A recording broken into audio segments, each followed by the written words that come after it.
Welcome, everybody. We have our Criterion pregame stream getting ready for the sale in November. So just around the corner. And Steve, you said that it's going to happen November 7th. That's 7th, correct? Yeah. A couple Fridays here. Mm-hmm. That's awesome. So we're getting prepared tonight. We have a few rounds. We're going to go over, of course, why we're a Criterion fan. We're going to give you guys some recommendations, some titles to avoid, and then we're going to talk about our own shopping wish list here. So you love Criterion, get excited. Of course, go ahead and smash that like and subscribe in support of content creation. We do have some giveaways possibly tonight. I always have tons of stuff to give away. I got 4Ks, I got Blu-rays, I got DVDs, I got freaking unopened big thick Arrow box sets. I keep trying to get rid of this sucker. Nobody wants it, but it's here. So I got a ton of stuff that I'm trying to get rid of. So if we can reach a 5 super chat goal tonight, or, one high tier membership, you can definitely get one of those awesome giveaways. So a lot of choices for you tonight. Let's see if we got anybody in the comments here joining us. Of course, Johnny's everywhere. Steve's everywhere. Ooh, William's Wrestling Hub. Hello, hello. So what's up, William? We're going to get into this, of course. Why are you a Criterion fan? Very important, very important.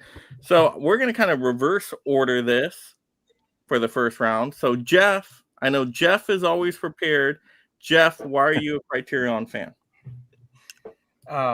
So for me, Criterion, why I like Criterion is because anytime somebody recommends me a movie from the Criterion line, they have to have a reason to do it. That you don't just say, hey, this is one of my favorite movies of all time, check it out. Whether it's something you like or not, you can almost always see why it's considered the piece of art that Criterion labels it. Mm-hmm. And that's what I did. Because I have a couple that I've come across where it's not the movie for me, but I understand why it's the movie for someone else. And that's what I dig about Criterion. There's always something for everyone. And if you're really trying to learn about film, you're going to learn something about film digging through the Criterion Collection. I like that, tackling the educational aspects of Criterion and filmmaking. That's really great. I mean, you're right. With all those special features and how it goes into the creation of the movies, you learn so much from those. All right, Johnny, why are you a Criterion fan? I'll start off by saying this. When I've been collecting physical media for almost 30 years now, and I remember I was out on a trip somewhere in North Carolina, and I saw a movie that I wanted to pick up, but I hadn't seen this particular version of it, and it was the Criterion Collection of Do the Right Thing, and I'm like, how come I've never seen anything like this before? And if you had one of these and you saw it when it first came out, it had that little director approved sticker on there. And you never saw that on like Rec Studio DVDs or anything like that. So I picked it up and brought it home. And I was just blown away by having all the supplemental features that are on here and commentaries and stuff like that. And I said, is there more like this? And luckily there was, because I picked up RoboCop the next trip I was out. But to that, I mean, it's when studios put something out, that's like a studio thing. But this, to me, has more of the filmmakers in mind when they do their releases. So if it's a release from Criterion, the filmmakers are going to have something involved, or they're going to have a say with it, or have a say as to what comes out.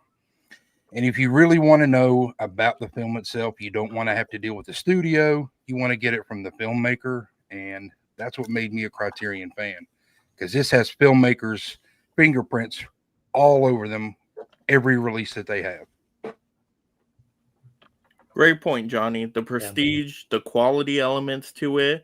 I think they are the boutique that probably, celebrates the filmmakers the most and gets filmmakers involved. Not every boutique label does that, and definitely not to the same extent. So that's pretty impressive. Yeah. All right, Steve, why are you a Criterion fan? All right, so the very first Criterion I ever bought was Chasing Amy, spine number 75. And this one, I remember I for a long time I had like several Criterions on my shelf. I didn't keep them in like I didn't have like a Criterion section. And then I bought like I stopped buying Criterions for like 5 years or so. And I had like, I bought the Bruce Lee box set. And I started all of a sudden at YouTube. I started YouTube at around that time. And I started pulling all the titles off my shelf. And all of a sudden I realized I like about like 20 titles on my shelf. And then I started upgrading a lot of the DVDs to Blu-ray. And so for me, it's just something I really got into around 2020 or so. Got back into it around that time, and then I guess like the Barnes and Noble sales started like I think around 2009, 2010, somewhere in there. So I guess it built up this prestige during that time, and people really got excited about it. And I get excited about the sales, the Criterion Flash sale, and the Barnes and Noble sales and all that stuff. Just like everybody else, I've noticed that crowd's really grown now over the years, and a lot more even back then. And in the late 90s, it wasn't, that's when Chasing Amy, I bought it around the same time it first got released, and it wasn't really as popular at that time. And it really grew with Blu-ray. I think really kind of grew the popularity and the sales, and people getting excited about those sales. So that's what it is for me. It's something I enjoy collecting and enjoy the movies as well. Great point, Steve. And I wonder, would you say Criterion is the most popular boutique label now? Are they the most well known by collectors if you talk boutiques? It might be. It's like the oldest one. It's the one that has all they kind of originated like the special features and audio commentary or something that they were big about back in 1984 with the Laserdisc. So it's like one of the oldest boutique labels, but I think it's grown on people too. They've realized that there's something in the collection for them. It's not something you have to collect every title because it's over 1,200 titles or maybe 1,300 or so now, and you can find something in the collection for you. So you can go some different directions, and if you want to get into foreign films later on or right away, it's up to you. Whatever direction you want to go in, you can find hundreds of movies that you'll love in the collection. So you're telling me it's not just for the snobs? No, not necessarily. Not necessarily. All right, you can get whatever you put into it, you can get into it. If you want European films, go nuts, man. You can find something for you. All right, Vin, I know you're a big fan. Let's hear it. Well, I think Steve touched on something where like there's something for everybody. Kind of listening to you guys talk about it before I'm going now.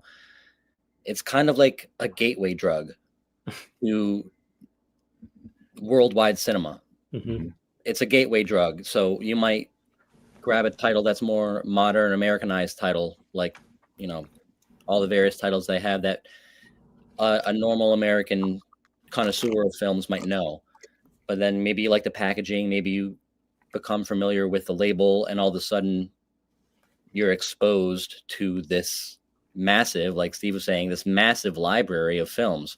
And that's why it's my favorite brand. I'll keep it short, but I've discovered so much cinema from Criterion that I never, ever would have been exposed to if this boutique label didn't exist. So much foreign cinema, whether it comes from, Norway, Sweden, France, Korea, anywhere, so many of these different countries that put out these fantastic films that I never would have even known about. But being like we all are here, big connoisseurs of buying physical media, and we're looking for, the next blind buy, some of us maybe. Of course we have duds. We're going to talk about that later. But I've discovered so much cinema, not only foreign, but also maybe 60s and 70s, or maybe even earlier than that from the US that I never maybe would have found. So that's why I love Criterion more than Arrow, Scream, whatever, Kino Lorber. Criterion is number one for me for that reason. It's exposed me to the most cinema, and that's why I kind of feel like the term, gateway drug, for worldwide cinema really applies, and that's why I love it so much. Yeah, that's a great point. I think Criterion might be the first boutique label I picked up. So they definitely opened me up to boutiques for sure. All right, Ryan, you're up. Oh, what I like about going this late is because I agree with everything they said. I'm done. No, to further say what Vin said, it's same thing for me. I have always loved American films, but I was kind of secluded to Asian films, and Criterion's really opened me up to Iraqi or Iranian films, French films, other foreign films. Same sentiment too about older movies. I've always been kind of not really anti older movies, but it's never been a thing. But if you give me a Criterion, I'll watch it. 40s, 50s, 60s, black and white, color, it doesn't matter. I've watched just about everything I think I used to be anti movie about. So it's really broadened my horizons. My first Criterion I ever bought was Royal Tenenbaums. I went and seen it in the movie theater. It was the first Wes Anderson movie I ever seen. I was like, I really like this. And I went out to find it, and they're like, oh, if you just wait. I think Best Buy is where I picked it up at. They're like, it's coming out on this collection. I was like, okay. So, it's got that nice, thick, double-sided case, had all the extra stuff in there. And I'm not really a special features guy. I mean, I've got a ton of different boutique labels behind me. I don't usually watch the special features, but if I've got a Criterion in, I will go through everything that's on that disc. They just do such a great job revitalizing, telling a history, a story with the movie. You get to see the little things, and you really learn more about the things that you really start to like and that you already love about movies. So I love the Criterion Collection. All right, Brian, you're up. Yeah, it's funny kind of going last to Ryan's point, like everybody's just agreeing, like you could just see everybody's heads are just bobbling as everybody is like saying why they like it. But again, just to reiterate everybody's point, there's the wide variety of movies in the collection. And I mean, I don't remember my very first title, but some of my earliest titles were Michael Bay movies, Armageddon, and The Rock. And I still have the DVDs back here. I should have pulled them off the shelf, but looking at kind of these massive action movies, and then to where I am now with it, with like Paths of Glory. There you go, Johnny. And like Lord of the Flies, and just kind of older movies like this that I wasn't really exposed to kind of early on. I mean, my idea of Lord of the Flies was the Balthazar Getty movie from 1990, 91 or something like that. So to kind of just be able to see these like classics, and some of these on 4K now, I think it's just a great experience, and just kind of broaden my own viewing and movies. I had a couple in front of me that I'll talk about as to I would have never bought this probably if it wasn't for recommendations from like-minded fellows like you guys. Mm-hmm. And then of course I got to talk about how the sales are actually great sales, and they're events, and they're very consistent. Why do you think we always do pre-game and post-game shows for Criterion on this channel? The sales are popular, but we also can predict when are they going to be. We know November, we know July. I don't know how the other boutique labels have not picked up on this to create these types of sales, these events. Like no other boutique label does it how Criterion does it. It's like that's actually a really good point, Mike, that I never thought about, because it is, like you said, it's an event for the Criterion sale, twice a year or whatever. And and their sales must fly. But I think part of that might be that they have them so overpriced to begin with. Yeah. Because they're $50 for 4K. But to your point, that is interesting that these other labels haven't picked up on, like, listen, we should do something that's the same every year, because people want consistency and buyers want consistency. And I'm surprised, like you said, like that's a really good point, actually. Yeah, like you think about the other boutique labels. Like we never know when the Arrow sales are happening. We guess sometime around when another popular sale is happening, because they're always trying to play like catch up. Mm-hmm. It's like, why don't you designate an Arrow month for a consistent sale every year? Kino Lorber, they're doing too many sales. I get an email from them. It's like another sale every 2 weeks. Well, then it's not really like a limited time event type of thing. So that doesn't work either. You got I don't know what this is, Shocktober or Scream Factory going out of business, air quotes, sale. And there's still some people that don't know their stuff's discounted because they didn't even advertise it. So it's like Criterion, everybody knows about these sales and how consistent it is. And I'm still shocked that no other boutique label has tried to match this in some way. You would think. Yeah, how popular it They is. are super consistent with their sale pricing. Like you don't have to like figure it out. You know, it's if it's a 4K, it's $24.99. You know, if it's a Blu-ray, it's $19.99. Whereas if you go on like Scream or whatever, like some titles will be different price. Like it's not that consistency. I think is really important for buyers. I think so. Yeah, I mean, like well, Scream all- Factory. It is for me. Unless it's like a massive like box set. I mean, yeah, it's going to be $24.99 and $19.99. Yeah, like First off, Scream is my Factory mic better, there. Mike? Oh Are yeah, we getting you're good, feedback Ryan. still? Okay. No, you're Also, good. with Yeah. other boutique labels too, I've noticed it with Scream Factory. They will bump prices back up to MSRP and then give you a sale price. Right. Criterion Yeah. doesn't do that. You're either paying 50 and 20, 50 and 40, or you're paying 25 and 20. Vinegar Syndrome does Period. that too. I mean, you kind of know when Vinegar Syndrome sales are, because they have like their halfway to Black Friday sale and then their Black Friday sale. So like they have 2 large ones a year. But to Ryan's point, it's off the MSRP. So they're kind of always discounted, but then during the sales, they just go off the MSRP. So they kind of jack them up just to reduce them. Yeah, I feel like it might. Maybe I'm wrong, but I feel like Criterion, once they do their sale, even their new release 4Ks, like their brand new releases, they're half price. Whereas some other labels, like they'll have a sale, but it doesn't apply to the new stuff. Yeah, they'll hold it for like 6 months to a year. Vinegar Syndrome does that. Yeah, if it's released in the last 6 months, it's not on sale.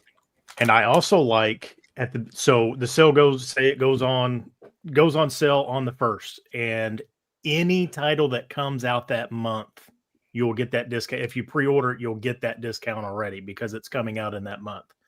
I like that too. I think they still do that. They've done it before. So like if a title comes out at the end of November, as long as it falls in their sale period, if you pre-order at the beginning of the month, you'll still get it for that price. Yeah, I think they still do that. Yeah. Yeah, I was They just don't joke thinking around. how like horrible the other boutique labels are with their sales. Because going back to Scream Factory, it could be 5% off or 70% off. You just don't know, and it could change within the day. Like I've gone in, and I'm like, oh, it's super discounted. I go back a day later, and then it's back up. I'm like, what the heck just happened? It is, and it's so select weird. titles sometimes too. They'll pull stuff off their Yeah. website. Criterion, if they have it in stock, it is for sale. So it's nice. And then, doesn't really, I mean, some people don't care, but like Kino, Scream, you never know if you're going to get like the slip. Criterion, you don't have to worry about that because they don't have slips. Right.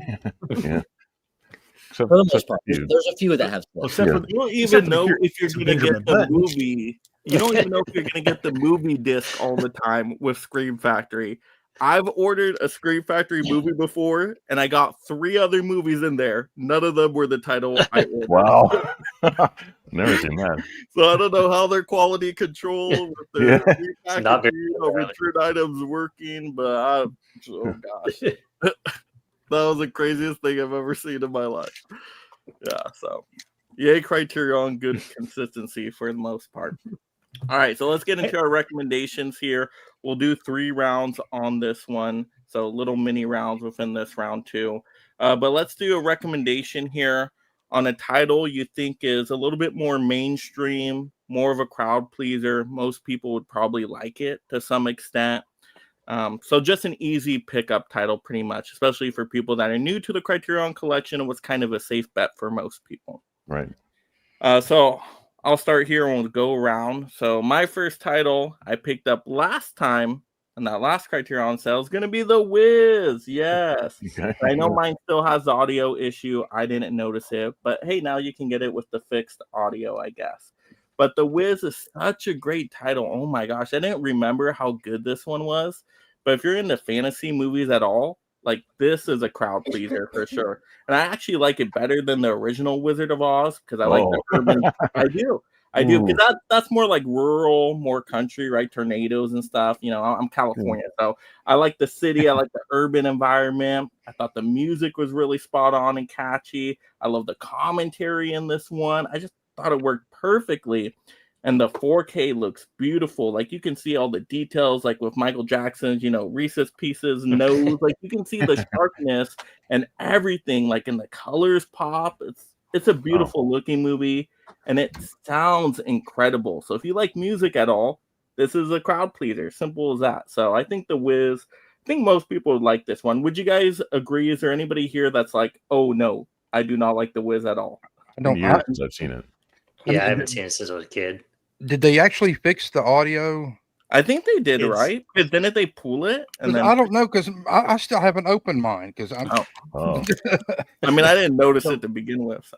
Well, the audio problem, I don't think they've really directly addressed it, but it was pulled from the Barnes and Nobles and the Criterion website. It is back on the website now, so I'm assuming it did. And I want to say somebody on Instagram at some point had put up just a little thing from Criterion, said, "Hey, if you want to swap it out, we will."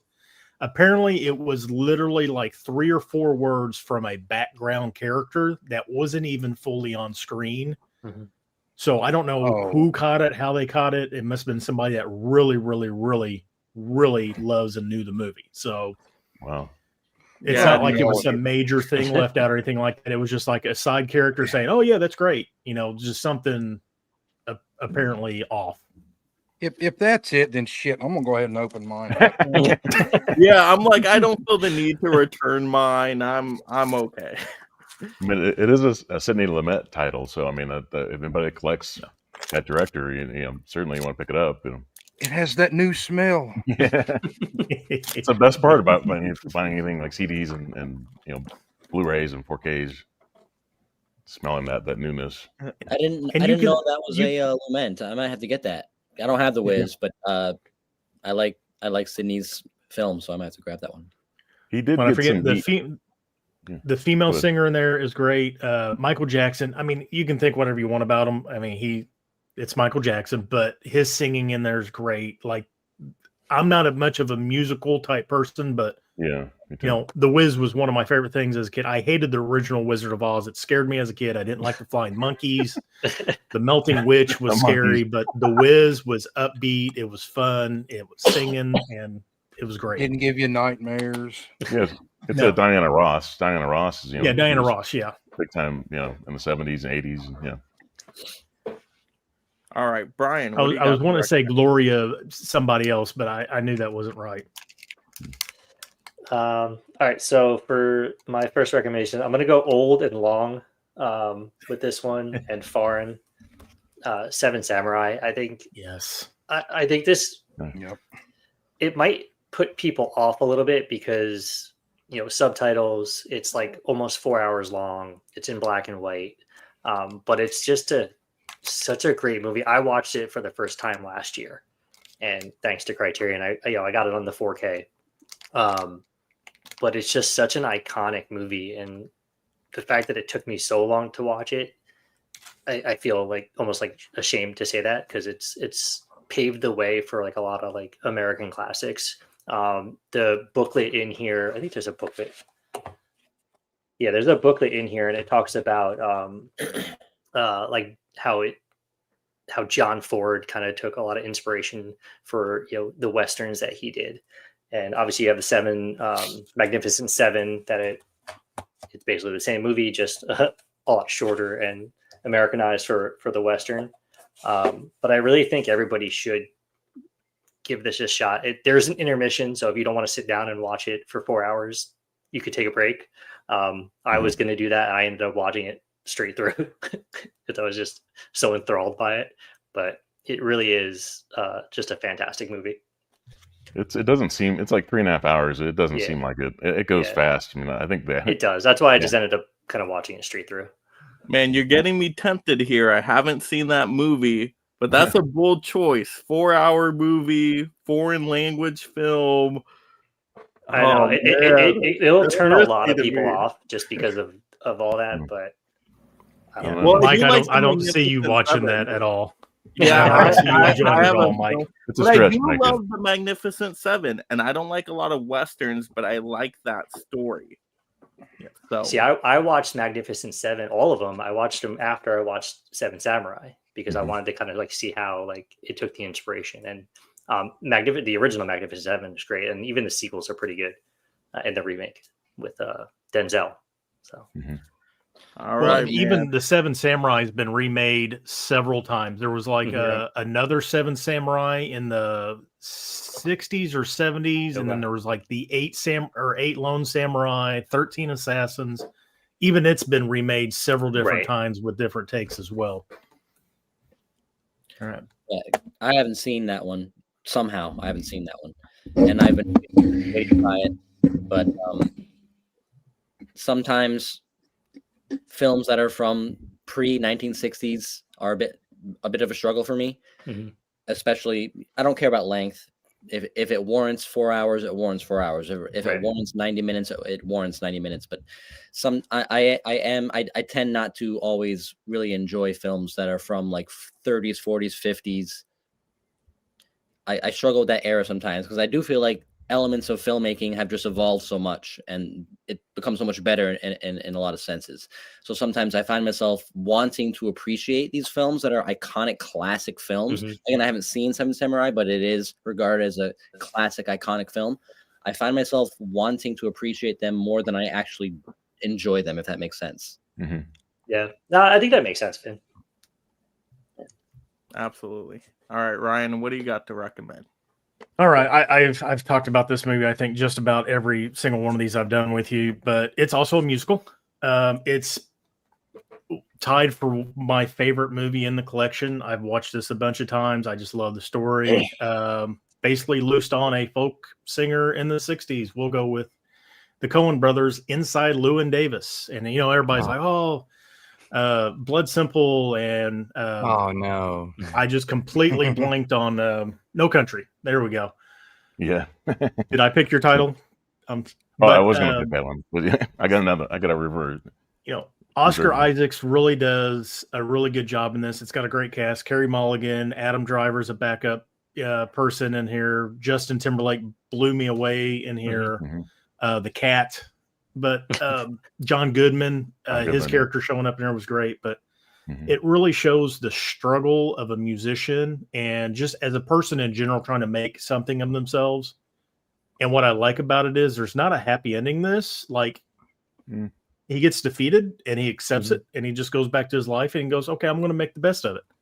But I love this movie. It's my favorite Coen Brothers movie. It's, like I said, tied with my favorite movie in the Criterion Collection. And if there's a movie I'd watch all the time on a stranded island, it would be this movie. And the music in it's great. It's all done by Oscar Isaacs, Carey Mulligan, Adam Driver, Justin Timberlake. They all sing everything in here. Great soundtrack. So pick that up as well.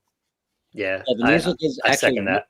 The music is actually like really, really what if you love folk music, it's fantastic. And to your point about like kind of not a happy ending, like it's not just the ending, it's like intermittently spurs throughout the film, the guy is just kind of getting dumped on. Like Yes. If you've seen the film, like he does this, like I've only seen it once or twice, but I feel like he has this one scene that's really emotional where he sings this badass song to his father and his dad just like yeah whatever, no, that ain't it, something like that maybe. But like I feel like his character just like you said, like it's just kind of like tripping over hurdles every chance, every time he gets a shot. But I really like that movie too. So does it have like a Joker vibe then?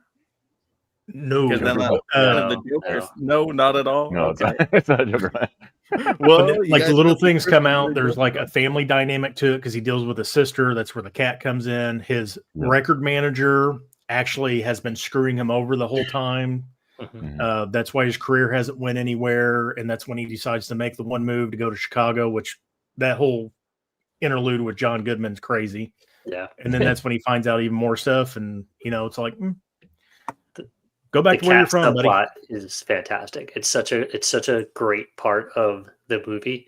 And to your point about like liking folk music, I don't like folk music, and I was tapping my foot along the entire time. It's fantastic. I think that to an extent, that film is really made by the scenes with Oscar Isaac's character. Is that his name? Oscar Yep. Isaacs? Yep. Yep. Where he's just got his guitar and he's auditioning for a job, or he's singing to a family member, and those folk scenes where it'll give you like 4 or 5 minutes of him just singing a song, and it's just so freaking good that it changes the whole film. Like if those scenes didn't hit, the film would be shit.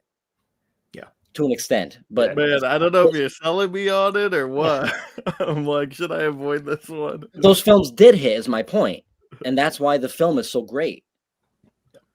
Oh man, this feels like another risky one to me. I'm not a big Coen Brothers fan. I've given them many tries. Yeah, it's not- it's a complete opposite of Blood Simple. I'm with you with Thank Blood you. Simple. I I love Blood. didn't care too much for Blood Simple. I thought it was a good movie, but I think it had been overhyped, and by the time I finally got around to watch it in the collection, Yeah, it's it definitely was a downlet for me. But I love almost everything else they've done. There's like maybe 2 or 3 movies. The Hudsucker Proxy and it's Serious so Man, good. I think, are like the only other 2 movies I have not seen of theirs. Oh, have you never seen the Hudsucker Proxy? Oh, so No, I know. good. Is that about It needs Hulu? to be in the collection. I don't know why it's not. I like that movie too. Yeah. Yeah. The Lady Killers is one I didn't. Lady Killers love. is like, Oh, that Yeah. one I actually liked. Oh, really? Tom It's Hanks. that good. one I It's think just I not like. You didn't like the best, Big yeah. Lebowski though. So No, and most of them have been like in the middle for me. So Fargo's fantastic. It's not in the collection, but it's a great. If you like The Wiz, if you like musicals, I really think you would like this. It's a very just calm movie. There's nothing like super, in your face about it. It's just a calm, level movie all the way throughout with some really, really good music and just a good, solid story about trying to achieve something that may be unattainable. I never really thought of it as like a musical, like to the sense of like The Wiz. No, almost like yeah, you it's feel not like a musical in biopic. that Yeah. sense. No, Yeah. you are Yeah. correct. It's Yeah. I don't know how to, because it's not a musical in the sense of like it's singing and dancing all the way through the thing, Mhm. but it's music based, and I Yeah. always stick music like that. Hearts Beat Loud, Rudderless, the Queen biopic, or not biopic, but Bohemian Rhapsody, Bohemian stuff like Rhapsody. that. Yeah. so it's like a musical biopic, but not on a real. But not, person. yeah, exactly. Well, yeah. that's I think that's an interesting way to kind of frame this movie in, like biopic, like Bohemian Rhapsody, or the one that came out with Bob Dylan, or Rocket whatever, Man. No. which Yeah, I didn't Rocket see, Man, or Rocket Man, or whatever. This kind of is that type of film, but it's totally not, because it's just like way better. Okay, yeah, because I just saw the Springsteen one, and I'm like, that's not the movie for me. Oh my gosh. No, So it's slow this is paced, like man. so far beyond the typical Yeah. biopic musician movie. It's so much better than those. But I can see how it would maybe land in the same vein, but it's so much better. Yeah, I always call them musicals, even though I know they're not musicals. It's just they're, and I don't want to call them biopic either, because I mean, even though it's loosely based on somebody, it's not their story either. So it's kind of hard to say what it is. All right, Johnny, what do you got? Well, this was the one that I had to go and change before the stream started. But I'm going to add something a little bit personal. He's still to mad this about one. it. He was comfortable. Yeah, I was comfortable. Yeah, I had to get up and go get another title off my shelf. This one was one of the last movies that my mother took me to go watch in the theater. I had no idea what I was going to go watch, but she said, we're going to go watch this. And it's Thelma and Louise. Yeah, there you go. Yeah. You've got Gina Davis and Susan Sarandon. Both were nominated for Academy Awards in this. It was nominated for a bunch of Academy Awards. I think it only won one, I believe, for original screenplay. But you have, Gina and Susan play. They're like best friends, and they head out for a weekend on the road, and they become like fugitives. And you get it's a road trip movie, but it's also about finding freedom on your own terms. But freedom comes at a cost. And the whole time I was watching this, my mother, she was getting into it. I'm like, okay, I didn't get it until I saw it again on VHS, and I'm like, now I understand it. And I mean, you come on, it's Criterion, Ridley Scott. Isn't this the only one of his that's in the Criterion Collection? I think so. Yeah. Yeah, I I think believe so. His brother's got a couple in, doesn't he? Tony Am I- Scott. I don't know if Tony No, does or Tony not. doesn't. Yeah, I don't know. Never mind. Yeah. Oh, but still, if you want to start off by collecting Criterions, you want to get into this game that we're all in, you need to add Thelma and Louise to your collection. I think that's a fantastic Yeah. starting point, like you said, Johnny. Great Yeah. place to start. Something Yeah. American, something accessible, Mhm. Mainstream. Yeah. mainstream. I mean, you got Harvey Keitel in there. I mean, come on. You can't go wrong with Brad Harvey Pitt. Don't Keitel. forget that Brad Pitt. Yep. Brad Yeah, Pitt. Brad Yeah. Pitt. Christopher McDonald's in it. He's hilarious in the movie. Yeah. He's the husband, right? That. Yeah. Yeah. Okay. Yep. And Michael Madsen. Michael Madsen. Yep. Michael He just Madsen. passed Yep. away. Yeah. Yep. Mm-hmm. Mm-hmm. All right. Watch that one. Oh, so this one, Ryan mentioned one Coen Brothers title, so I switched it. But this is my backup here. But I was really excited about this. This one actually came back to the collection. It was out of print. It was on DVD before Spy Number 12, and this is Spinal Tap. Well, that's so great. It looks. I like the 4K. The 4K looks good. It's definitely a little bit better than the Blu-ray. I watched them both, but I enjoyed this so much. It actually has the original 2 commentaries that were like the Criterion exclusives. Because when I bought the other Blu-ray, the non-Criterion, it just had like the new commentary where the guys speaking in like a British accent and their character accent commentary. But this one brought back the 2 that I had never heard before. I'd seen this movie at like Half Price Books several times. The DVD Criterion, and I decided to just to hold off and wait till this guy came back to the collection, and finally did. So it gives me hope that a lot of these older movies that have been, you mentioned like RoboCop and Armageddon, some of these movies that were back then, they've been out of print for years, but it gives me hope that these older movies are going to come back. So anytime you think that something like Rosemary's Baby, that could come back at some point, some of those some movies are out of print right now from Paramount. This one, really excited about it. It has a ton of special features on it. And so I really excited about the way that the 4K looks. And it's basically the film grain is, they kind of scrubbed a lot of it out of it, but it still you still see some grain in it. It looks such an improvement over the Blu-ray version, which was really made to look really kind of older, and they cleaned it up. And so I was really excited. I had like a Walmart gift card. I paid like the higher, like $34.99 for this because I couldn't wait for a flash sale or whatever. I had a gift card, so it didn't cost me anything. So I went ahead and just bought it at like Walmart.com, and so I was really happy to get this one. That's one I didn't know was on the collection until I seen the spy number. It was like 12. I'm like, what? Yeah. Yep. The old one. Yeah, and that's Rob Reiner, right? Rob Reiner. Yep. He was on an absolute tear at that point in his career. Right in the 80s. Yeah. I mean, he came out with that. He came out with A Few Good Men, A Princess Bride, Stand By Me. I mean, he was on an absolute tear at that point in his career, and I haven't seen that, so I'm looking forward to grabbing it. Yeah, this is like mockumentary. Some people say that the Albert Brooks has had one for 1979 that was kind of the inspiration that they drew inspiration from that movie. I forgot the title. But that was like 1979. It came to the collection last year. I had to look it up again, but this one's sort of 5 years later, 1984. So, and it's funny. A lot of it's improv, or most of it's improv. So it's if you want to have like a good laugh, just be entertained by something classic. Classic music and just funny stuff from these guys, Michael McKean and Christopher Guest. He's married to Jamie Lee Curtis, and it's got Harry Shearer. He's been on The Simpsons for decades and done the voices on The Simpsons. So classic. They go to 11. Why don't you just make 10 the loudest?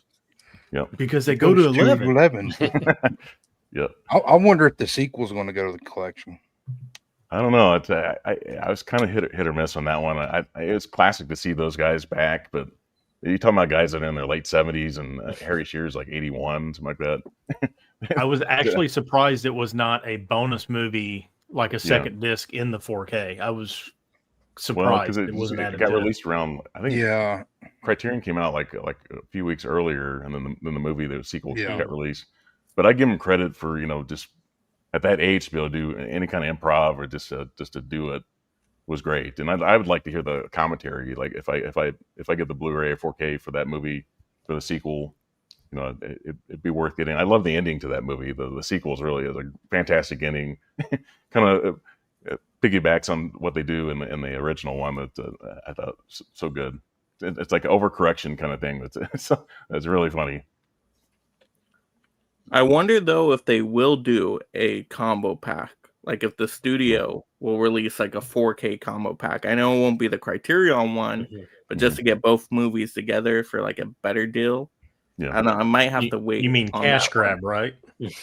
Hey, I'll take it. I haven't seen either movie. You guys are convincing me though. Comedy, right? I love comedy. So. Yeah. I haven't seen it since college, so I need to rewatch it. I You watched like it rock when I was music. little. Yeah. And I don't think I got it when it was little because it was British humor, and I've always had a thing Yeah. against British humor until I've gotten older. So I need to go back and watch. I'm gonna pick it up eventually. Mm-hmm. All right, Vin, what's your recommendation? I feel like I might have talked about this one on a previous stream with you before, Mike. I'm not positive, but I'm going with 1973's Paper Moon. Okay, good. I wanted to Good pick one. something in English, just a little bit more accessible, kind of for this round. Maybe if somebody is trying to start off their Criterion collection. But I mentioned earlier how sometimes I have a bit of a disconnect with films from the 40s, 50s, 60s, but 70s is where that gets erased. 70s is when I'm all in. I love 70s films. Mm-hmm. And when I first watched this one, pretty much within like 10 minutes, I was like, yeah, I'm going to freaking love this movie. And I did. It's fantastic. It's all about a father and a daughter tandem that are essentially going around hustling people for money. But what's cool about the film is the main dude, Ryan O'Neal, is the guy that plays Barry Lyndon, first of all, which is a fantastic film. So that's hooked me for that. But the girl that is co-starring is his actual real life daughter. So you're actually getting to see a father-daughter tandem on screen. And I don't know if it's attributed to the fact that they're father-daughter. I don't care. But their chemistry on screen is so fantastic. And it's such a funny movie. If you've seen Paper Moon, it's so funny how frustrated Ryan O'Neal's character gets with the daughter. He gets so up until the very end. And like, it's one of those films where it's like, oh, it's building heart and it's going to go a certain way. And even at the end of the film, it doesn't do exactly what you want it to do. But the dynamic between these two characters is one of my favorite dynamics between two characters, I guess I could say, and maybe anything I can think of offhand. I love it for that reason. So Paper Moon, I'm going to go with that. Yeah. His daughter Tatum actually won an Oscar. And then was she like 12 or something like that? Yep. Yeah. For Paper Moon. Yeah, for Paper Moon. Yeah. Yeah, it's been on my list for a while. I gotta pick that up because I've never seen it. Yeah. Definitely So- pick it up.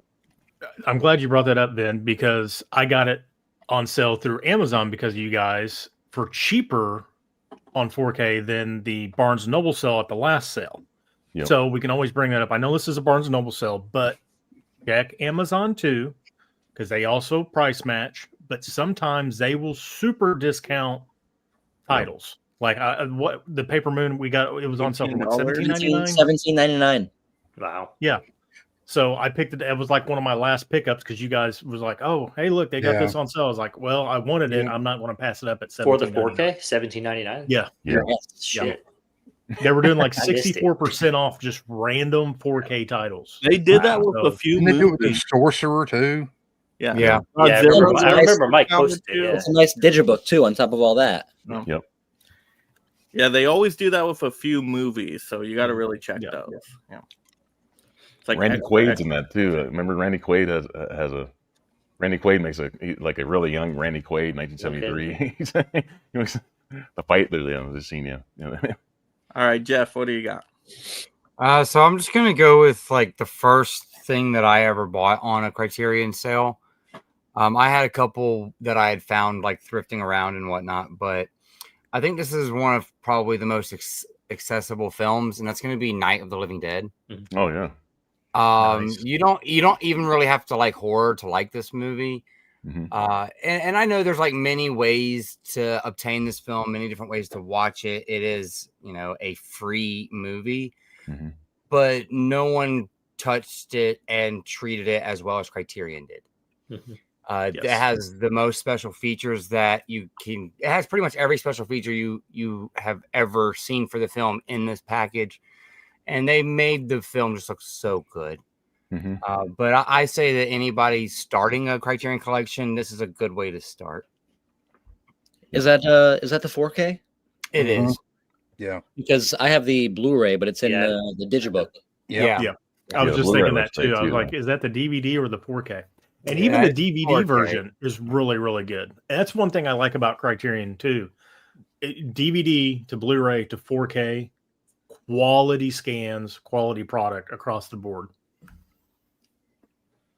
Yeah, definitely some of the newer DVDs. Yeah, don't agree with me all at once, guys. Thanks. But the newer DVDs from Criterion look really great. Chasing Amy doesn't look that great. No, but I don't think the Blu-ray of Chasing Amy looks great either. Yeah, you're right. You're right. That'd be nice if they had actually bring that back on Blu-ray through Criterion, or bring it back out. It's out of print right now. Clean it up and give it a rescan. I've said it I think I've said it a few times on streams, but what I like about Criterion as well is that I think they're starting to change this, which I don't like, but I like that they typically have not changed the cover art when they update the format. So if you get the Blu-ray and then they come out with the 4K, they're not making you buy new cover art, essentially. They're more pure in that way. But I think now they're starting to trickle in with new 4K art, which I don't like. Yeah. But is what it is. Yeah, because a lot of people complained about that. Oh, it looks exactly the same special features on the 4K and all that. Yeah, it should look the same. And they don't mark it very well in the packaging. What's 4K or not? Sometimes you got to really, really look because they don't always put that silver sticker or whatever on there. Right. You know what I wish they had? It forces you to choose. Do I love this movie enough on its merit to pay $25 more to upgrade it?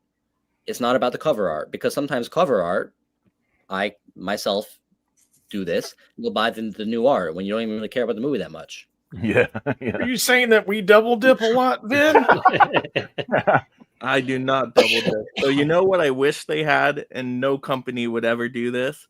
But if you could bring in like the old Blu-ray when they do a 4K upgrade and be like, hey, can I pay like half the price for the 4K and like switch out the program or something, right? Yeah, Criterion exchange program. Yeah. I would love that so much, because sometimes I get afraid to buy a Blu-ray because I'm like, oh, is it going to get a 4K soon? Yeah. And the best way to get a 4K is to buy the Blu-ray. Yeah. Somebody has to. Yeah. All right. So next recommendation, something that we like but doesn't get talked about as much as maybe these mainstream titles we've presented today. So yes, another good recommendation. I will go here with Mildred Pierce. I don't think this one gets talked about a ton. I've heard it before, I think one time on one of my Criterion streams, but it's not a consistent one that gets brought up. It's a classic movie, I believe 40, right? Yeah, 1945, so it's black and white, very old school, and I'm usually not a big fan of these classic black and white films, but this one's pretty entertaining, and it's under 2 hours, so it's not a super long runtime, but it has one of the greatest villains in any movie of all time. I won't say who the villain is, because I think that's like a big twist in the movie, but oh my gosh, by the end of this, you're like, that person, just shame on them. So yeah, that's really good. And just the storyline of, this mom that starts as a waitress that is trying to, do her best raising her family and kind of move up in the world and get some kind of stability, that struggle there, really a heart emotional story there, just to see that kind of path. And then, like I said, once you get towards the end with all the, the twists and the turns there with the villain, you're like, oh my gosh, wow, this is definitely a dark, sad story for sure. But yeah, not a lot of people talk about this one. Oh, and I also have a DVD of it. I'm trying to get rid of the DVD, so maybe I'll throw that in too as a bonus. You just said you didn't double dip. Yeah. Oh, I was gifted the DVD. So I was gifted the DVD. Okay. So I have that as a little backup. Yeah. That's fair.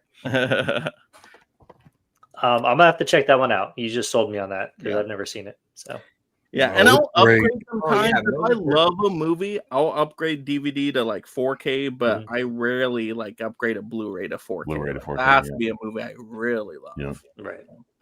Or it comes in a big fancy box with some new art. Yeah, I never do it for the artwork. I'm good without the packaging there. But have you guys seen Mildred Pierce? Oh yeah, I've seen it. Good one, right? Good. Oh yeah, it's really good. Jim Crawford. Vin, I think you would like this one, even though you're not a big kind of classic fan. I think there's enough here with the story that you could latch onto. Yeah, I think that's why I probably never bothered, because unless someone gives me a good recommendation or whatever, I don't buy a lot of like 50s stuff. Yeah. Mm-hmm. Is that from the 50s? Is that what you said? 45. 45. 45. And I thought I was gonna hate it. I'm like, oh man, but somebody recommended it. I gave it a try, and I'm like, oh, this is actually pretty good. It keeps you into the movie.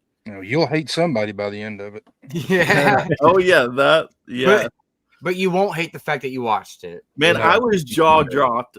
When that comes up, I'm like, no, they did not just do this in a 40s movie. I'm like, Well, he didn't. Was that a new release during the last sale, or did it No, just this come No, out? it's been out few for a years ago, while. wasn't it? Months Okay. ago. The 4K Couple was years ago, a few yeah. years ago. Yeah, That is think one got thing it I a do couple like years ago. about the Criterion sales, because it seems like, because not every store gets the same stuff. The website seems like sometimes they do not always put everything on there, but I'd never heard of that movie. But I feel like during the last sale, a lot of people were picking it up. So I like how that site, there's always like one or two titles that nobody really ever talks about, and all of a sudden, like everybody has it. Was that a fairly new 4K release though? Like a few years ago. I think it came out. I think it was 23. like after Christmas Okay. of 23. Yeah. Okay. Like it was like the beginning of 2023, because I was still new into Criterion when it came out, and it was one of the first ones I picked up as a recommendation as well. Did you like it, Jeff? I did, and I don't usually like movies from the 40s or 50s. There you go. All right, Brian, what do you got? All right, I'm gonna go with one that I actually forgot about, and I haven't watched it in a long time. It's completely different than Seven Samurai. The Adventures of Baron Munchausen. Yes. There you go. Was this 1988?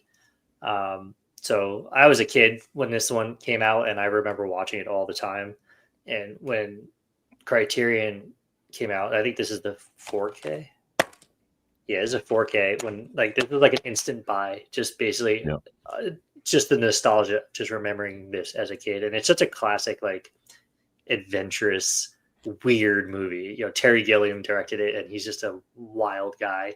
But I feel like nobody talks about this movie, and I wanted to kind of show it some love and say to give it a chance because it deserves it. Uma Thurman, Oh, yeah. is that like one of her first movies? Yeah. Yeah, she would have been pretty young in it. John Neville, Robin Williams has a role. Yeah. It's got a good cast.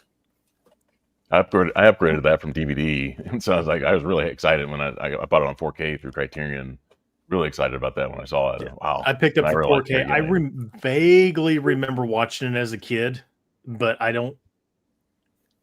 haven't watched the 4K. Of course, I haven't watched half my damn Criterion's behind me. So My brother was obsessed with that movie, and I remember seeing it all the time at Best Buy, and I'm like, I'm going to get it. And then Best Buy goes and screws us all. I feel like it was on TBS a lot when I was a kid. Eric Idle's in it too. If you like Eric Monty Idle, Python. yep. Eric Idle and Terry Gilliam. yeah, I think you could buy it at Best Buy for like $5 there towards the end. Like when they started discounting everything, like it was like one of the last Blu-rays still on the shelf. Like nobody wanted it for some reason. Wow. Yeah, Gilliam is kind of like hit or miss for me because I am somebody who doesn't really connect with British humor, but at the same time, like 12 Monkeys, I love, and The Fisher King, I think is a freaking masterpiece. Yeah, I love that movie. I connect with his stuff that's a little bit less like in your face British, Less weird. Yeah, Right. those are very different movies, and they're fantastic movies for sure. But I think this is more leaning toward probably like Brazil, which I've never seen, and it's actually on my my list of potential buys. But it's just It's so wacky. I like Time Bandits also. Time Bandits is one Yeah. I've loved since I was a kid. All right, Ryan. All right. I'm not going to do any Asian stuff tonight because I usually give Asian stuff, and I don't think that's probably. I mean, not that people won't get into it or whatever, but a lot of people get in collection are probably going to look to ease into the collection. Right. I'm going to give Delve an into it. Asian adjacent movie. Speaking of double dips, I've triple dipped on this. I've got the DVD still. I've got the 4K Steelbook, and then I also have the Criterion version of this. 1999, coming in 116 minutes. Jim Jarmusch, Oh wow. Forrest Whitaker, Yep. Ghost Dog, The Way of the Samurai. I love this movie. I know it got some talk when it came to the collection because Jim's got a bunch of other stuff in the collection.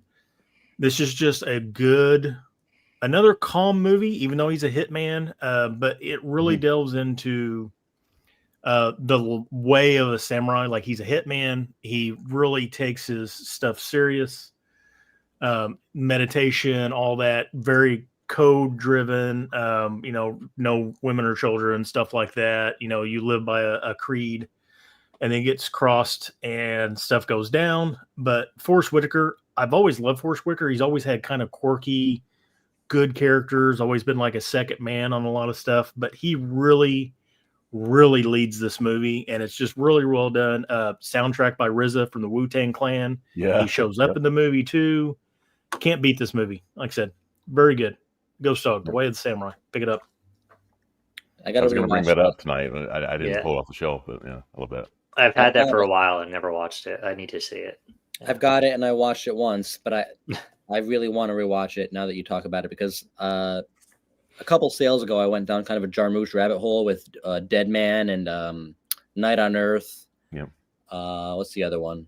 Another one too that I really liked from him, but I have to rewatch. He's hit or miss, because I went down the same hole and I started buying all this stuff, and like it seems like every other movie of his I watch, it's just weird.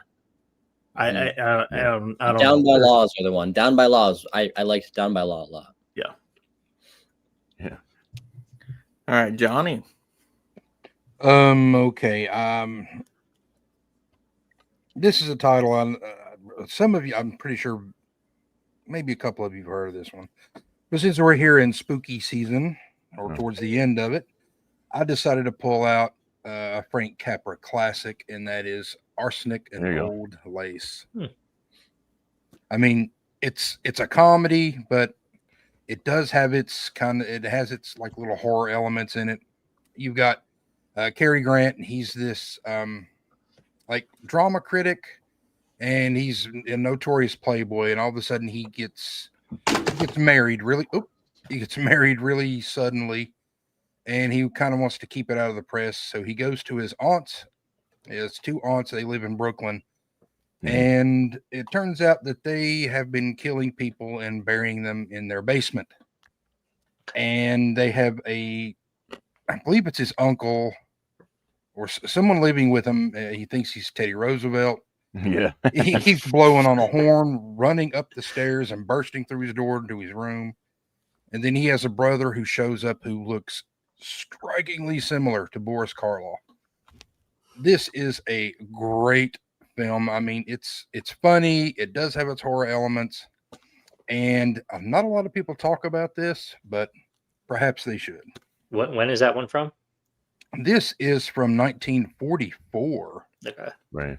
See, I've already ran Vin off. See, I mentioned the old movie, and Vin just leaves. No, that movie is great. Like, if you're trying to get into classic cinemas, I always say comedy is a good way to go. And that's an easy watching comedy. It feels like classic Addams Family. So Yeah, I really like that. It's like it says it's like 116 minutes, but it doesn't feel like it. Yeah. And you got Peter Lorre in there, who's always creepy. And it's just a great time. I laughed at it, and I always watch it around this time every year. Yeah. Did you mention Raymond Massey? That's his brother. Yeah. Raymond Massey. Yep. And also on here, I mean, they do have a radio adaptation of this, and Boris Karloff's in it. And Boris Karloff is the running gag in the movie. Yeah, I actually talked about that movie last week. I did a Criterion Collection recommendations for like a flash sale, And yeah, I think it's a classic. That's the one they filmed it in 1941, but then they had like a Broadway play that was so successful that they held out to like 3 years later before they actually released the movie in theaters. Huh. They're waiting for the Broadway play to kind of fizzle Kinda out, die so out. popular. Yeah. Yeah, and they waited, and so, but yeah, that's a classic though. All right, Steve. All right, so I picked this one. This one's from Robert Altman. This is one that's from 1993, but the movie's called Shortcuts.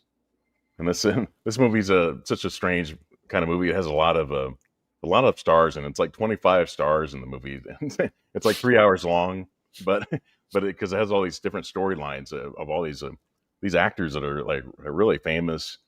Some of them were pretty young at the time and became more famous later. But it's got Robert Downey Jr. is in it, Ann Archer.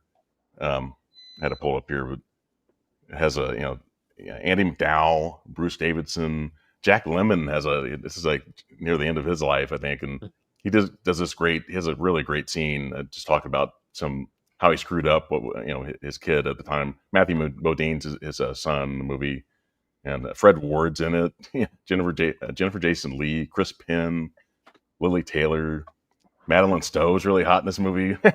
It has it has like nudity in it. Like if you want that, it has like one of the worst stunts I've ever seen with this kid. If you've ever seen the movie, there's a stunt scene in the movie that because they want to injure a child, but it's pretty bad. But from that scene only, but it has really interesting storylines how people kind of relate. There's a big moment in the movie that's kind of shocks people, and it's a lot of the storylines kind of come together. A lot of people kind of know each other.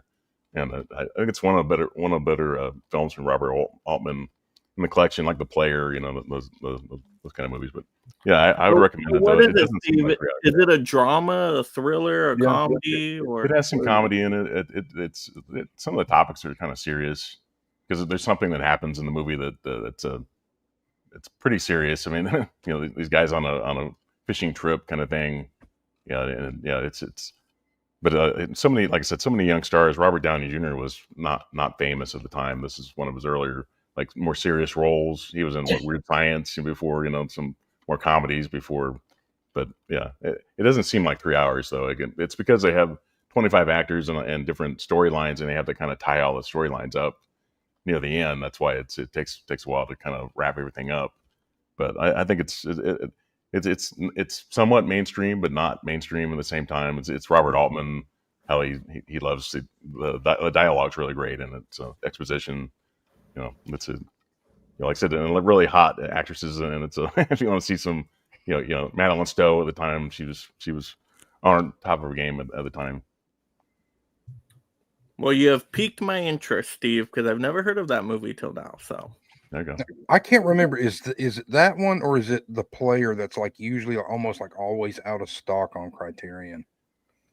It might be this one. I can't remember. There's usually one or the other. Every time I go back, it's like out of stock, and I'm like, okay, I think it might be The Player. Okay, I've heard people say they've tried to find The Player at Barnes Noble and they never find it. So I think it might be that one, but that one's good too. That's Tim Robbins is in that movie, and it has a lot of Hollywood stars in it. It's Robert Altman loved that. He made a lot of movies on Hollywood and just commenting on the Hollywood system and actors and that kind of thing. I looked at that Shortcuts one time and I seen all the people that were in it. And I set it right back down. I was like, this is just too much right now. Yeah. Yeah. All right, Vin, what's your recommendation? I'm going to go with 2001's The Piano Teacher. Yeah. So I went down a Michael Haneke rabbit hole. It might have been the last sale or maybe the sale before that. He's, I believe he's an Austrian director, but this is actually a French language film. And I loved it. I gave it 4.5 on Letterboxd. It's kind of like if you guys have seen Baby Girl that was put out by A24. It's kind of like Baby Girl, but just smarter and better. 2001. I mean, it deals with the same kind of themes as Baby Girl, with like a sexual compulsivity, male-female dynamics, sexual repression, guilt, shit like that. But it's just done so much smarter, in my opinion. Maybe you guys love Baby Girl if you've seen it. Baby Girl's fine, but This just seems like a smarter, deeper, richer version of Baby Girl that's non-Hollywoodized. So if you guys liked Baby Girl, check out Piano Teacher. Heineke's a really good director as far as like he can be hit or miss. Like some of his stuff like totally missed, but when he hits, he's very powerful. And he hit on this for me. So Piano Teacher. Is that Blu-ray or 4K? Blu-ray. Blu-ray. Okay. Yeah. I think I remember you talking about that director last time. So maybe there was a Full couple other possible. recommendations. Yeah, I'll have to look into him. I've never heard of him before. Did he do Funny Games? He did Funny Games, okay, and then yeah. he also has this trilogy set, which is very good. Mhm. Right. Hmm. I always And think of the piano. There's Yeah. 3 films on it. 2 Yeah. of the 3, well, they're all all right. They're all fine, but one is very, very good, very powerful, very depressing. That's what Yeah, you but talked this about that this stuff set is the very- last. Maybe yeah, that's what it totally. was. Okay. Yeah. Yep. Yeah, But, you talked yeah, about it's- that trilogy the last time. Yeah, that you had just started watching it during the wrap up. It was Yeah, and then he has this one too, Henneke. This one was one of the ones that missed for me, FYI. Code Unknown. Didn't really like that one, but Piano Teacher, though, if you want to start with this director, I would check that one out. All right, Jeff. So I'll switch it up a little bit because I always talk about, it seems like the same ones when I say, hey, you need to add these to your collection. I'm going to go with this documentary, For All Mankind. Yeah. This documentary came out the year that I was born, so it's been around my whole life. I don't have a lot of documentaries in my collection in general, like not outside of Criterion, within Criterion, it doesn't matter. There's not a lot of documentaries that I get, and when I do get them, I don't usually keep them. But there's so much in this documentary and so many special features on this Blu-ray to dig into. You're gonna leave after watching this disc. You're gonna leave learning something about the moon landings that you never knew before. That is probably something cool to know. Yeah. Because this is about all the different Apollo missions and all the different they talked to all the different 27 men that went to the moon and came back. And there's audio commentaries from the filmmakers as well, diving even deeper into it. So every time I put this disc in, I just find there's more to bite off of it. And you don't usually get that with documentaries, at least not in my opinion. Usually you watch a documentary, you might go back to it a second time if you're like, hey, what was that they talked about? I need to go back and kind of rewatch. But there's just so much in this on this disc that you can just sink your teeth into, that you're bound to learn something every time you rewatch it. Yeah. I think I got a 4K release too, which is kind of, yeah. So that means it must be popular. I mean, I like that movie too, especially with a commentary. But if you want to get a good documentary, it's Crumb from Terry Zwigoff. I think that it's very entertaining. I think a lot of people would like this movie a lot, in my opinion.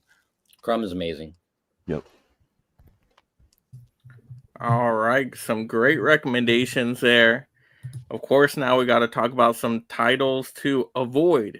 It's just as important as the recommendations are the titles to avoid. Because even though it is a sale, they're still pricey at a sale. So you don't want to waste your money here.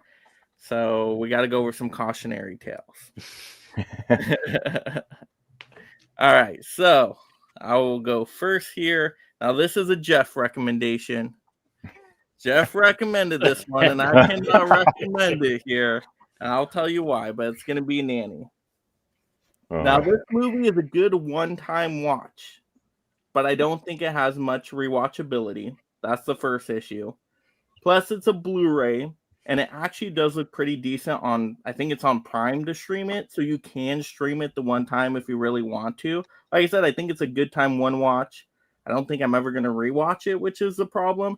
And then plus, there's not a ton of special features here. There's a couple, but not enough where I'm like, oh, wow, Criterion just gave this movie so many more additional bonuses to where you have to pick up the Criterion one. I think most people are good just streaming it one time. But that's me. I don't know. Jeff, You liked it, right? I liked it too, but I don't know if I would say it's like super rewatchable. I had watched it. The only time I had watched it right before I recommended it, I was kind of on that. After I watched it, I was on that high for it. I haven't went back and watched it again though, so maybe it's not as interesting enough for me to go back and pop it in again. But I will probably watch it at least a second time. I usually try to give every Criterion, even if it's one that I don't particularly like the one I'm going to talk about, at least a second chance.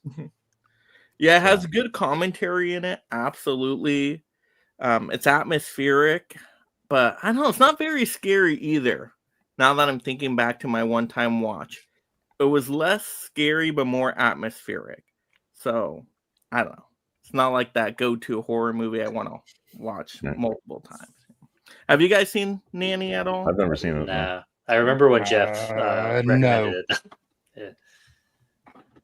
See, there you go. So I would save the $20.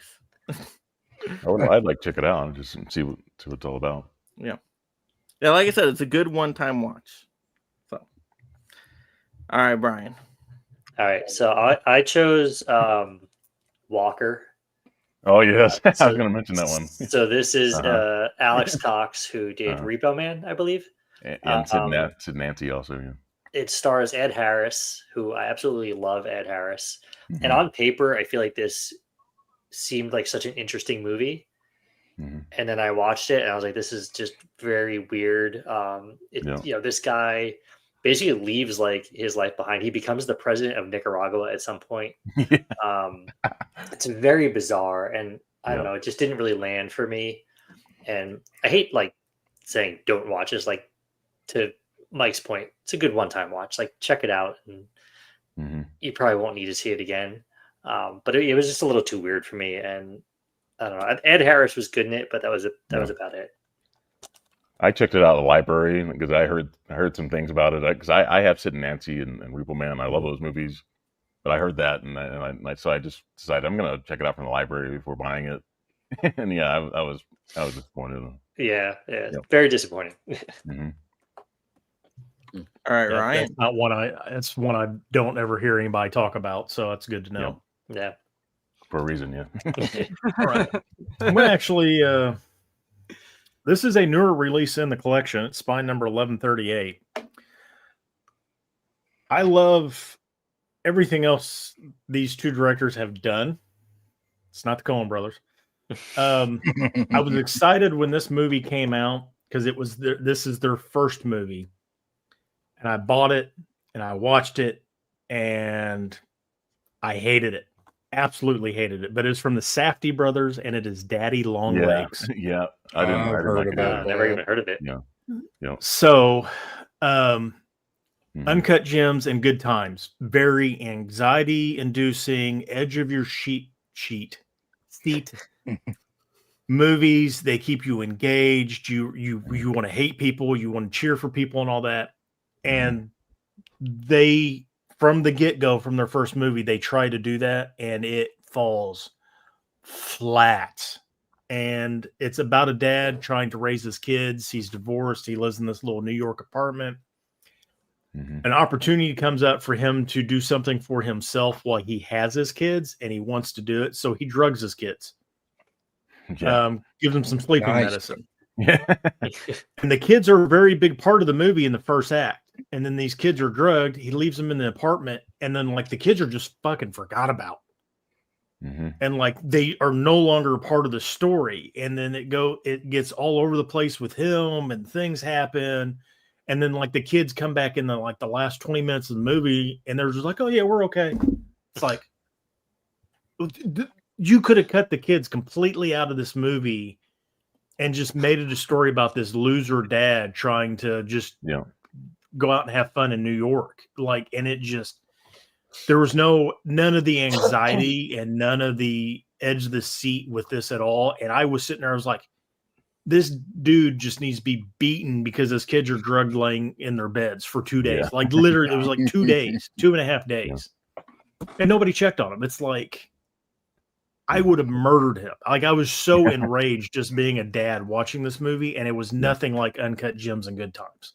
Like, I just did not have the same feeling whatsoever. I gave it 2.5 stars, which was probably generous. Right. I appreciate what they tried to do with it. Mhm. I'm glad that it didn't work out in this, and they got the results in Good Times and Uncut Gems. Like, those movies are fantastic. Right. This movie, watch it one time if you want to. Mhm. Rent it. Try to find some other way to watch it. Don't put it in the collection. It's going to be in my collection because it has a spine number. Yeah. That's it. I There you go. did not care for it. It's loosely based on their dad, actually. I mean, he didn't do those Yeah. kind of things, but it's loosely based on him. And Their tumultuous upbringing. Yeah. Somebody recommended that to me on my channel, on one of my videos. Yeah, I was a little bit disappointed with it. I wouldn't recommend people buy it. My opinion. But I'm correct though. The kids get drugged in the first act, and then they're just a non-point until like the very end of the movie, and then like the whole movie changes, and it's like, it was so disassociated, and I just couldn't get behind it. This is another one that I've only seen one time, but I would maybe push back to say, obviously, the whole film is about this father making terrible choices, and you're watching the film and you're saying, just don't do that. And then he does it. And Ryan, like you're saying, the weight of that choice, these kids are literally drugged, passed out in this house, unsupervised, this apartment unsupervised. But for me, when I watched it, one-time viewing, I have to watch it again, but it goes off on the story of what the father's doing. But the fact that in your head that these kids are unsupervised, drugged, it's always in my head. It's always there. It's always sitting there. And it's always like, what the fuck? So I think that they got it was more rough around the edges and not as polished as their later films, but they still kind of achieved the same thing for me when I watched that film, where it's like, anxiety, because these kids, they're unsupervised, they're drugged, they need medical attention, and they're just alone, and it's so messed up. But that kept me engaged, even though even though it's kind of a rougher film, I didn't hate it. I'll say that. I feel like that would infuriate me, like if he's just making bad decisions, because I feel like that's how, like, when I watch even just like TV shows, or just when characters are just making stupid decisions. Yeah. It just well, Adam Sandler makes stupid decision after Uncut Gems, And I was just looked at my letterbox because I was looking at the review I did. It was the second movie I'd watched that night, so I'd watched it late at night, and I just came off watching The Man from Nowhere, which is a fantastic Asian movie. You're right. It is fantastic movie. Yeah, so I think when I started watching it, I was probably tired. I probably do need to go back and watch it again, but it just, as soon as the kids were drugged and then he started doing his thing, and the kids were pretty much, even though I knew they were there, but they were pretty much removed from the whole storyline for like a good 30 minutes, 40 minutes. It infuriated me. Like Brian said, it didn't give me that same feeling of anxiety like their other movies have. So I'll give it another chance at some point, but it'll be a year or two before I ever watch it again. I wish it would have had an audio commentary. That would have been nice. It may have kind of saved it a little bit for me if they would have actually talked. I think they do a commentary for Uncut Gems, so it would have been nice to hear them talk about it, but they didn't. All right, Johnny. Well, it's hard for me to say, don't watch this, don't pick this up, because it's all subjective. Mm-hmm. But the one I'm going to pull out, had it not been on my AFI watch list, chances are I never would have picked this up. And it's from 1936, and it's Swing Time. Oh, really? And yeah. I've never seen it. Yeah. Fred Astaire and Ginger Rogers, everybody knows, fantastic dancers. The chemistry in this is great. There's a scene about 3/4 of the way through the movie where Fred Astaire decides to put on blackface and start to dance, and for no rhyme or reason, none whatsoever. I mean, it's called Bojangles of Harlem. I guess it's kind of like an homage to Bill Bojangles Robinson. Yeah. But why did he feel the need to put shoe polish on his face just to dance.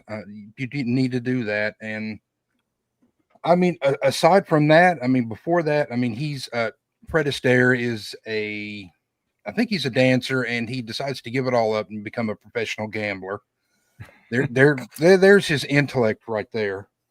And he's engaged to be married, and he has to come up with like $50,000 to pay his soon-to-be father-in-law for his daughter's hand in marriage. Which, all right, it's the 30s, so I'll bite. And he loses all of his money, and he ends up joining this dance instructor, and they become dancers, who was Ginger Rogers. I mean, the dancing's great. I'll give him that. But as soon as I saw that blackface come on, I'm like, you know what? I might want to turn this off and never see this piece of shit again. But yeah, I can't recommend this. If you want to watch it, fine. But this was a one and done for me. Out of all the crap that I have behind me, this and Killer Goats. No, actually, I've seen Killer Goats more than this, so that should tell you something. Wow. Is that still sitting on your floor, by the way?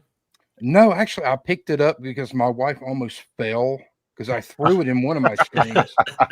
It was a Halloween stream, and I threw it up against the door, against the wall, and I think my wife almost fell. Wow. So I had to pick it back up. But yeah, it was on your floor forever. Yeah. If I've seen Killer Goats more than this, then there's something wrong with that movie. All right, Steve, what do you got? All right, so this is one I've never seen before, and the reason I've never seen it is because I've seen several YouTube channels that say this is the worst movie in their collection, so I've stayed clear of this movie. You may know what I'm talking about. This is a Japanese film from 2013, and the movie's called Jellyfish Eyes. You know what that is? I've heard of that. No, I've never heard of that. Really? Yeah. I think it's on my wish list. Oh, really? I'm in the same boat. I refuse to pick it up because I've heard multiple people say it's the worst movie ever in the collection. They say that I really regret buying this movie, and so I've stayed clear of this. I mean, literally, like 12 people on YouTube have said they hate it. And a lot of times on Barnes and Noble, it's usually like it's like on sale like $17.99 during the sale. It's cheaper than other, the $19.99. It's usually discounted. Do you have it? What's it about? No. Vin's gonna pull. It's his favorite. I was gonna say, does it get more hate than Gummo? Oh, I haven't seen Gummo before. I've heard people say that too. I like Gummo. Some people love Gummo. Yeah. Yeah, I'm in the small camp of Gummo. I've thought about picking Gummo up. I really have. I grabbed it as soon as it went on sale, just for the sheer craziness of it. I haven't seen it in years. I need to rewatch it. I haven't opened it up yet, but it's polarizing, I guess. I mean, it doesn't. Some people love it, and some people don't. What exactly is it about? Gummo? Anybody? Gummo? I don't know. I've never seen it. It'll be a blind buy. Impoverished whites. Yeah, impoverished people. Yeah, after disaster in Ohio, it's about like these people trying to make it in this housing or subdivision. Not even a subdivision. I don't even know what you would even call it. Wait, Jellyfish Eyes is about that? Or Gummo? No. I'm sorry, that was Gummo. I don't. Oh yeah, I've seen Gummo. Yeah. Jellyfish Yeah, Eyes, I'm curious about. Yeah. Yeah, it says only two. Yeah, it's like schoolmates have similar friends. I know. Like I said, I don't even like the cover to this movie. Like, look at the children are able to communicate and control fantastic creatures, but they are unknowingly being used in an evil plan to collect negative energy. See, on paper, so they can control these fake like AI creatures. Yeah, it's got a 4.7 on IMDb. 0.7? 4.7? 4.7. 4.7. Wow. Yeah. So yeah, I don't know. You might want to check it out from the library or something like that. And yeah, maybe $20 on it for $18. Yeah. There we go. Watch a long time. All right, man. Okay, I'm not sure if I've chosen this one. Talked about this one before on these streams, but this was featured on a list. I don't know what publication put out this film list, but it was like best 200 films of all time. And this film, I think, got #1, if I'm not mistaken, at the time. And again, I don't know the news outlet that put this out, So it kind of is deflating in that way, but it's essentially a highly celebrated film, and it's 1975's Gene Dealman. Oh yeah, I've never seen it. Oh. That So my problem with this film is it seems very pretentious to me. They're trying to get across a certain message. I feel like they could have gotten across this message in about 20 minutes. Instead, this film is almost 3.5 hours long. Yep. I'm all for slow burn. I'm all for long shots if they're done right. But this film, in my opinion, doesn't really do it right. So the whole film is about this housewife. I believe she's a widow, and literally the entire film is her making the bed in her apartment, doing laundry, preparing dinner, just doing household chores, and then it's interspersed with scenes of her being a whore for money. Nice. She has men come to the house. Mike's losing it. Throughout the film, throughout the merciless 3.5 hour runtime, she has men come to the house. She turns tricks. She makes money. There's a small part of the film where it shows that she has a son, and the son is just a normal 16-year-old son who is just a normal 16-year-old kid. So it shows her doing chores, living her life in this apartment in these excruciatingly long takes, which I can appreciate to an extent, like to make the viewer watch a scene that just doesn't move, and it's just kind of like the movie Ghost Story. If you guys have seen that film, kind of like that, which I appreciate that. I do. But this film, the message behind this film, it doesn't really land for me. And then it shows her going to the market, interacting, and these are the most dynamic scenes, interacting with people in the community at the market, different various shops. And then at the end of the film, she does something. I won't spoil it for you, but the overall message of the film, which is why this film is so highly touted as this amazing thing, is it's down with the patriarchy. Oh my God, the oppressive female stuck at home, having to toil away with no gratitude, with a son that doesn't show any appreciation. But the whole that's the narrative. 100% that's the narrative. But watching the film, first of all, you don't have to be a whore, because she's living an upper middle class life. Her apartment is quite nice. Very nice, clean. She could easily do something else. When she does go into the community, she's well respected. Everyone knows her name. She could easily get a job at a grocery mart, anywhere she wants to make money. She chooses to be a whore. Sorry. Her son in the reviews. Her son, I've seen these people in the reviews. Her son doesn't appreciate her, blah, blah, blah. The only scenes with her son, he's totally kind, totally normal. His biggest sin is being mildly disinterested, which is every human teenage boy in existence. So it's trying to sell this narrative of, oh my God, the oppressed female, oh my God, so terrible, blah, blah, blah.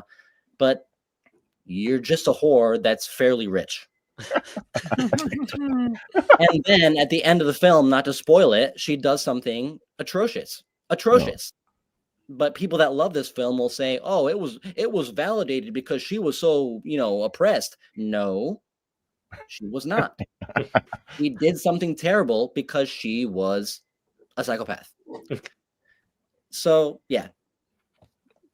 If that's I do have a question. I feel like I might have made you guys want to watch this a little bit. Yes. I just added it to my watch list. I got a question for you, Vin. I've got the poster up there of Ghost Story. Do you like Ghost Story? I love Ghost Story. Love it. Okay.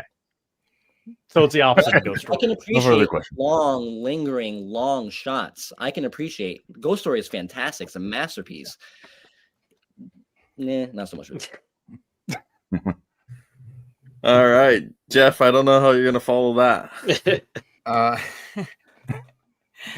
So I'm going to go with a foreign film. Is it about whores? Whatever. Kind of. It kind of is about whores. It's not one of mine or Vin's recommendations, is it?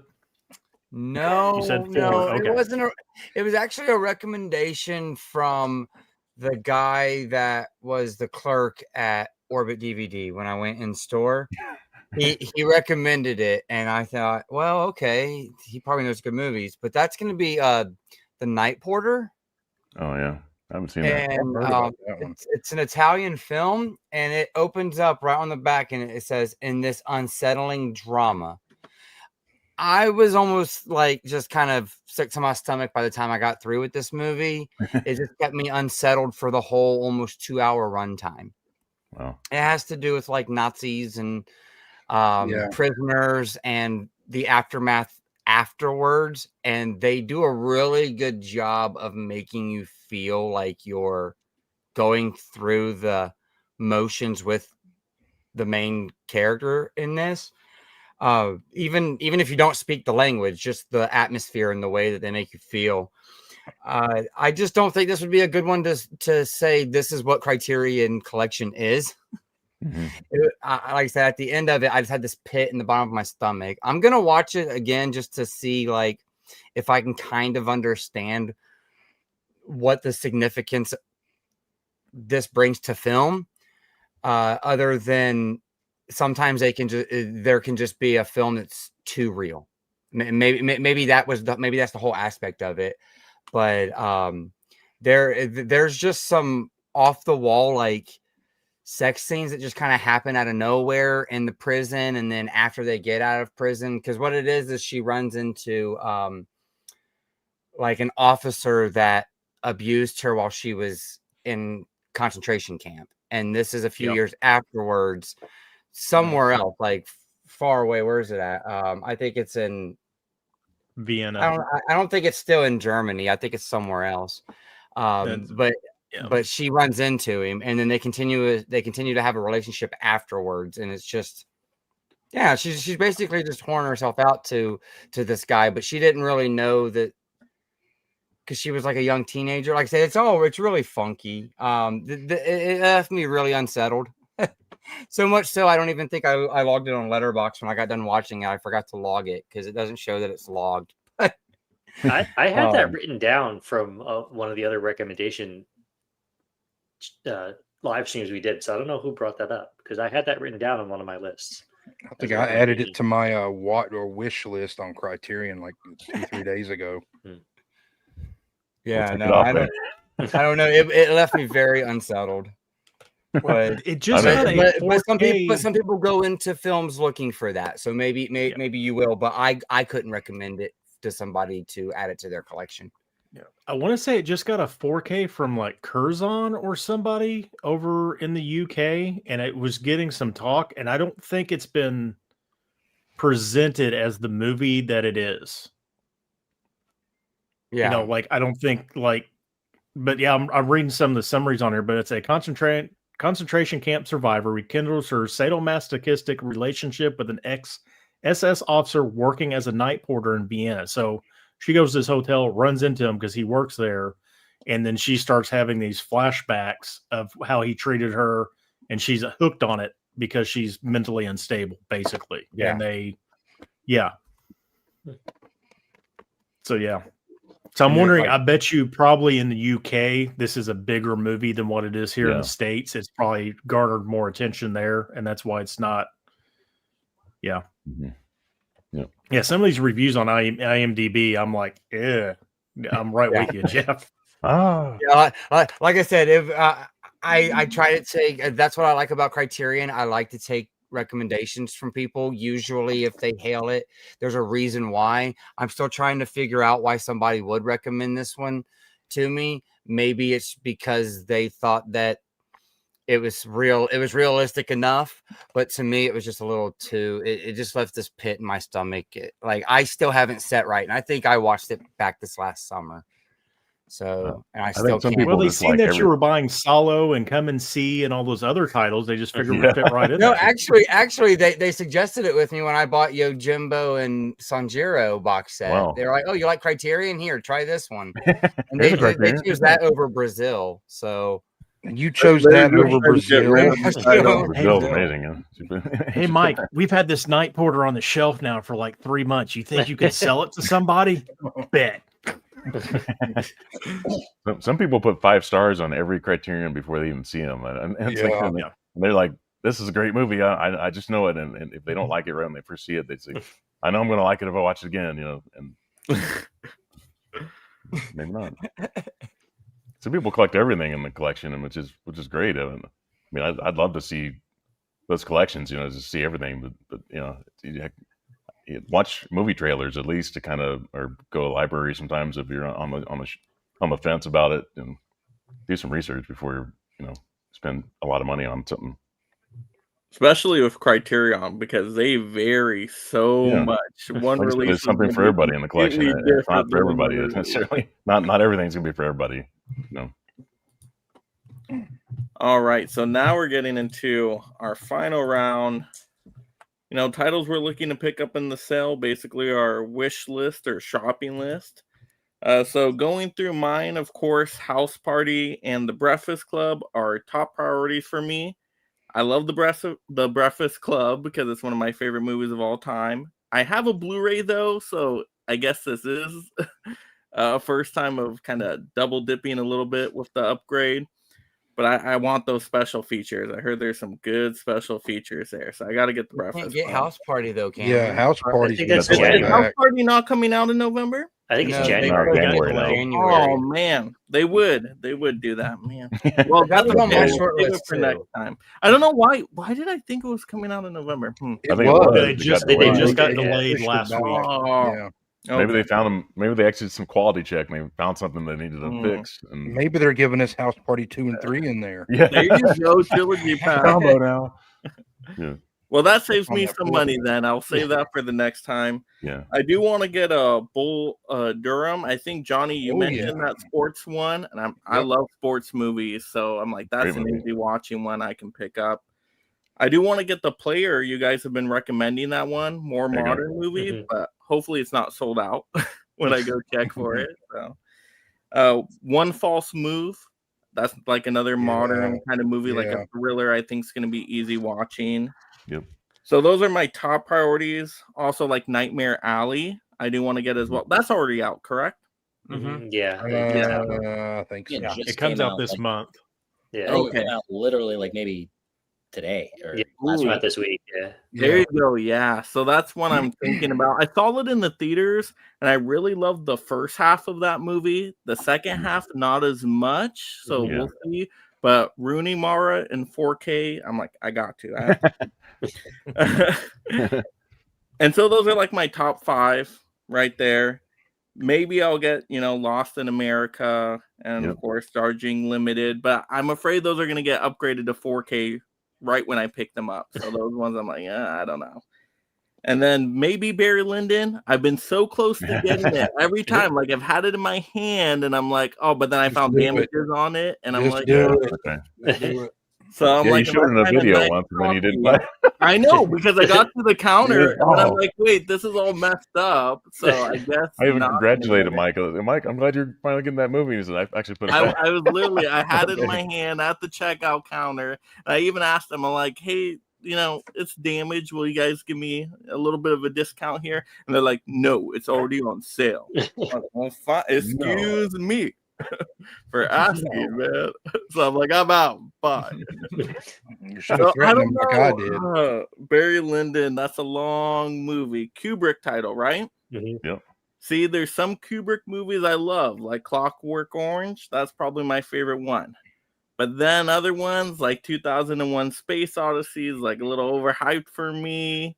Even like The Shining that I like well enough is still like not like one of my favorites. So I'm like, but then I like Full Metal Jacket. So it's like, I don't know. It's like a Christopher Barry- Nolan for me. Half of the stuff I love, half of the stuff I'm like, Dr. Strangelove.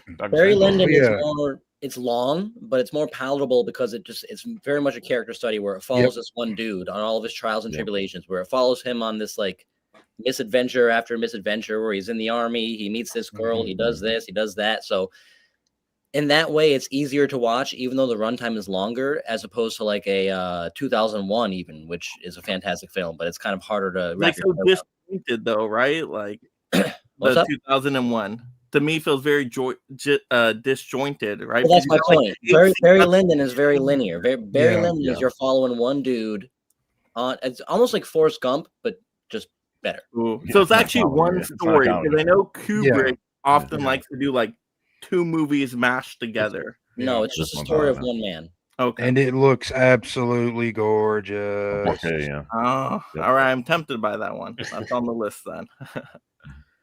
All right, Brian, what's your shopping list? All right, so actually, I picked up a couple from the flash sale. I don't know if anybody else did. I'll just show those off real quick. I got Those, yeah. I got Cure.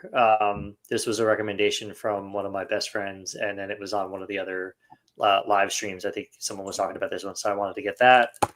I got French Dispatch There you go. and Isle of Dogs. French Dispatch. I hate that movie so much. That's the one. That's the one Wes Anderson title I cannot stand in the theater. Does it make you feel any better that they shoved it into my mailbox and it's all like jacked up? Oh god, Take I'm this. just not like a big anthology fan, so Yeah. Yeah, I've never seen it, but I have all of the other Wes Anderson. Oh, I love. I have all mostly the Blu-rays, and then the 4Ks when it started coming out. But I'm not going to buy the big box set because I have them individually. Right. But ones that I'm looking to pick up, so 8.5, which I had the Criterion DVD and never watched it, and then when I sold off all my DVDs, I got rid of it. So I want to repick that one up, and I think there's a 4K of that one now. Mhm. New cover. Vampire or Vampire, I'm not sure how that's Vampire, pronounced, yeah. but This Vampire. it's been on my list for years, and I've just never picked it up. So I think I'm going to finally get that one. Seventh Seal. It's been on my list for a while. Wages of Fear. There's Mike, one of Mike's favorites, Seven Seal. You're gonna make me choke over here, man. Oh god. Oh no, it's been on my list Bergman, forever. I yeah. just never got it. I like Seven Seal a lot, actually. Yeah, Oh, me too. Man. good. You can get the best parts out of Bill and Ted's movies. Okay. not much humor. All right.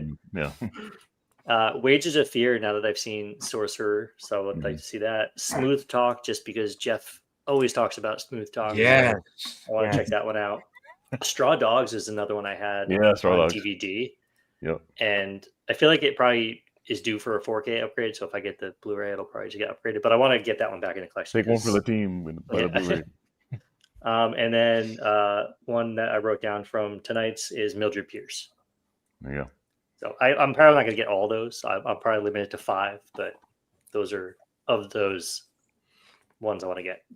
Yeah, You gotta have a couple. five You gotta have a very couple nice. over your limit because other people kind of go for some too. And I noticed that the hot ones go out of stock real Oh, quick. yeah. Oh yeah, for You sure. gotta have like 8 or 9 on a short list to pick a 4 or 5, 6 out of. Mhm. Right. All right, Ryan. Cure. I know you just picked that up. I just watched that this weekend. I've had it Mhm. since it came out. Excellent movie. It's very, very creepy in a Yeah. a good way. So I've heard enjoy good that things. I movie. can't wait to watch it. Yeah. I'm honestly I'm only going to purchase one thing. I'm going to say I got rid of all my Wes Anderson Blu-rays that I had, and I'm buying the box set. I'm upgrading everything to 4K. Like I said last time, I'm going to eat my words on that he'd never be on 4K. I've kind of had a little bit of remorse getting rid of all of his stuff already out of the collection and waiting on this box set, but I'm going to be dedicated to it. I'm going to buy this box set. I've seen some people open it already. It looks awesome. If by chance I do buy anything else, though, I've got a couple things on my list. I want to get that Breakfast Club 4K. I've got the Steelbook that came out a couple years ago, but I want Breakfast Club in 4K. Like that's probably one of my favorite 80s movies. Couple of Asian films that have came out, The Burmese Harp and Fires on a Plane. I want to get those two. I got to finally pick up The Wiz because I didn't pick it up the last sale because of the audio stuff. And then I want to get that Altered States, or at least look at it. I've never seen that movie as far as I know, but I've heard some good things about it. So I want to pick that up. Possibly. If not, we got a flash sale. We've got another sale in July. It's not like these things are going to go anywhere unless the world ends or Criterion shuts down. So, but the Wes Anderson collection is my main goal this sale period. What bothers me about that though is that it's not going to have the Phoenician scheme.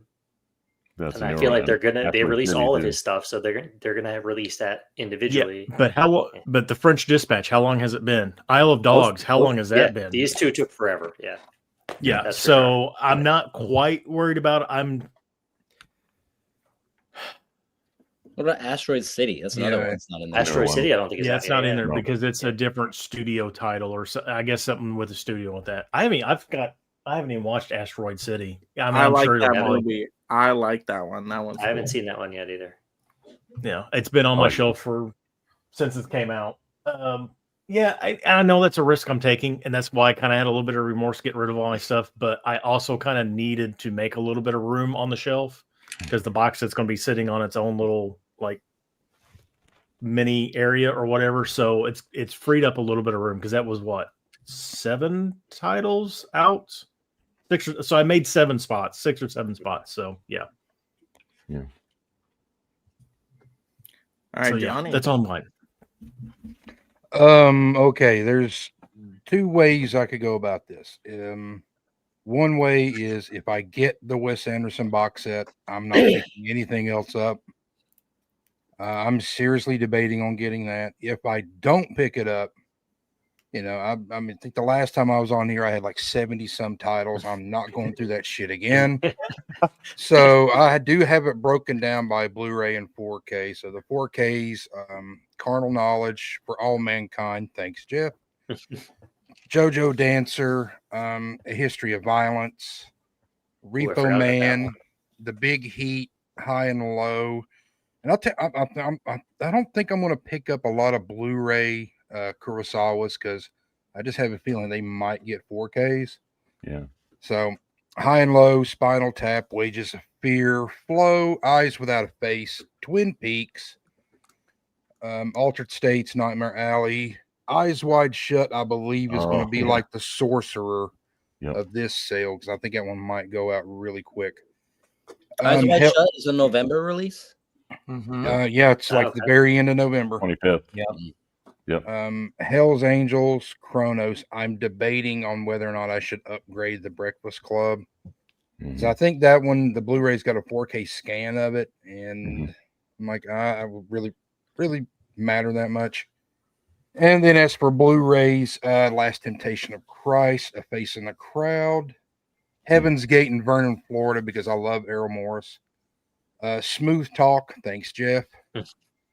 The Game, Taste of Cherry, Piano Oh, Teacher, goodness. thanks, Vin. Ghost Dog, Prince of Tides, Election, Traffic, and the 5 Films by John Cassavetes.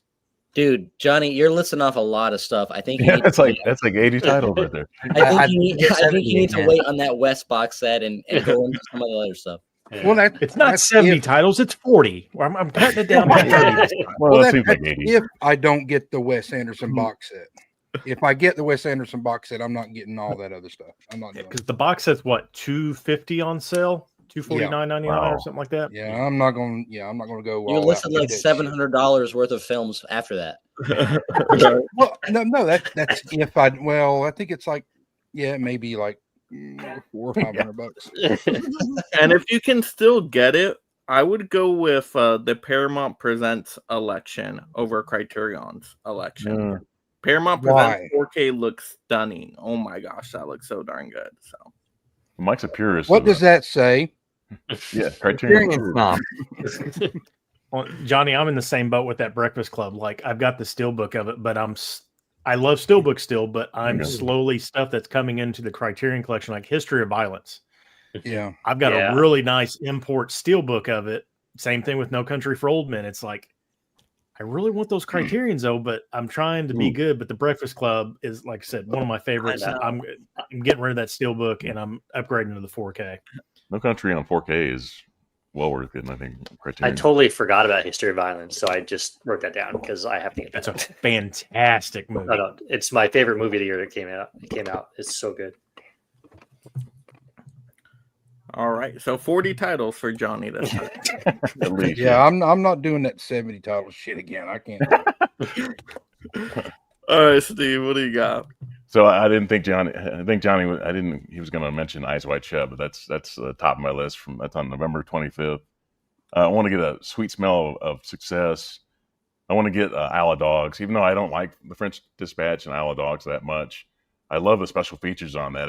I really like when Wes Anderson does audio commentary, and the Blu-rays I have don't have that. I mean, the French Dispatch is literally as bare bones as you can get. Like there's no Yeah. special features on that. So those are some of the things I'm really excited about there. I'm not, and a lot of the Wes Anderson titles I had on DVD at one time through Criterion.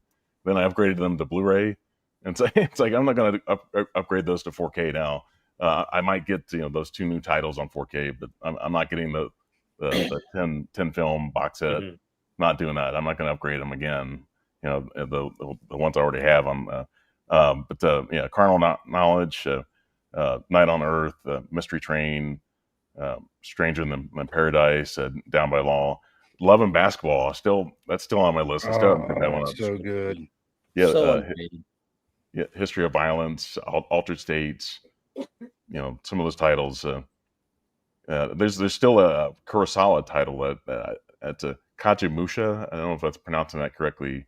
That's one I passed up on so many times. Yeah, that one I see it on the shelf all the time. I think it's one That's of the gonna few get a Blu-ray. 4K. It's not one of the better ones. Yeah. No, I'm saying it's gonna get a 4K. Oh, I'm not gonna go 4K. Yeah. No, it is.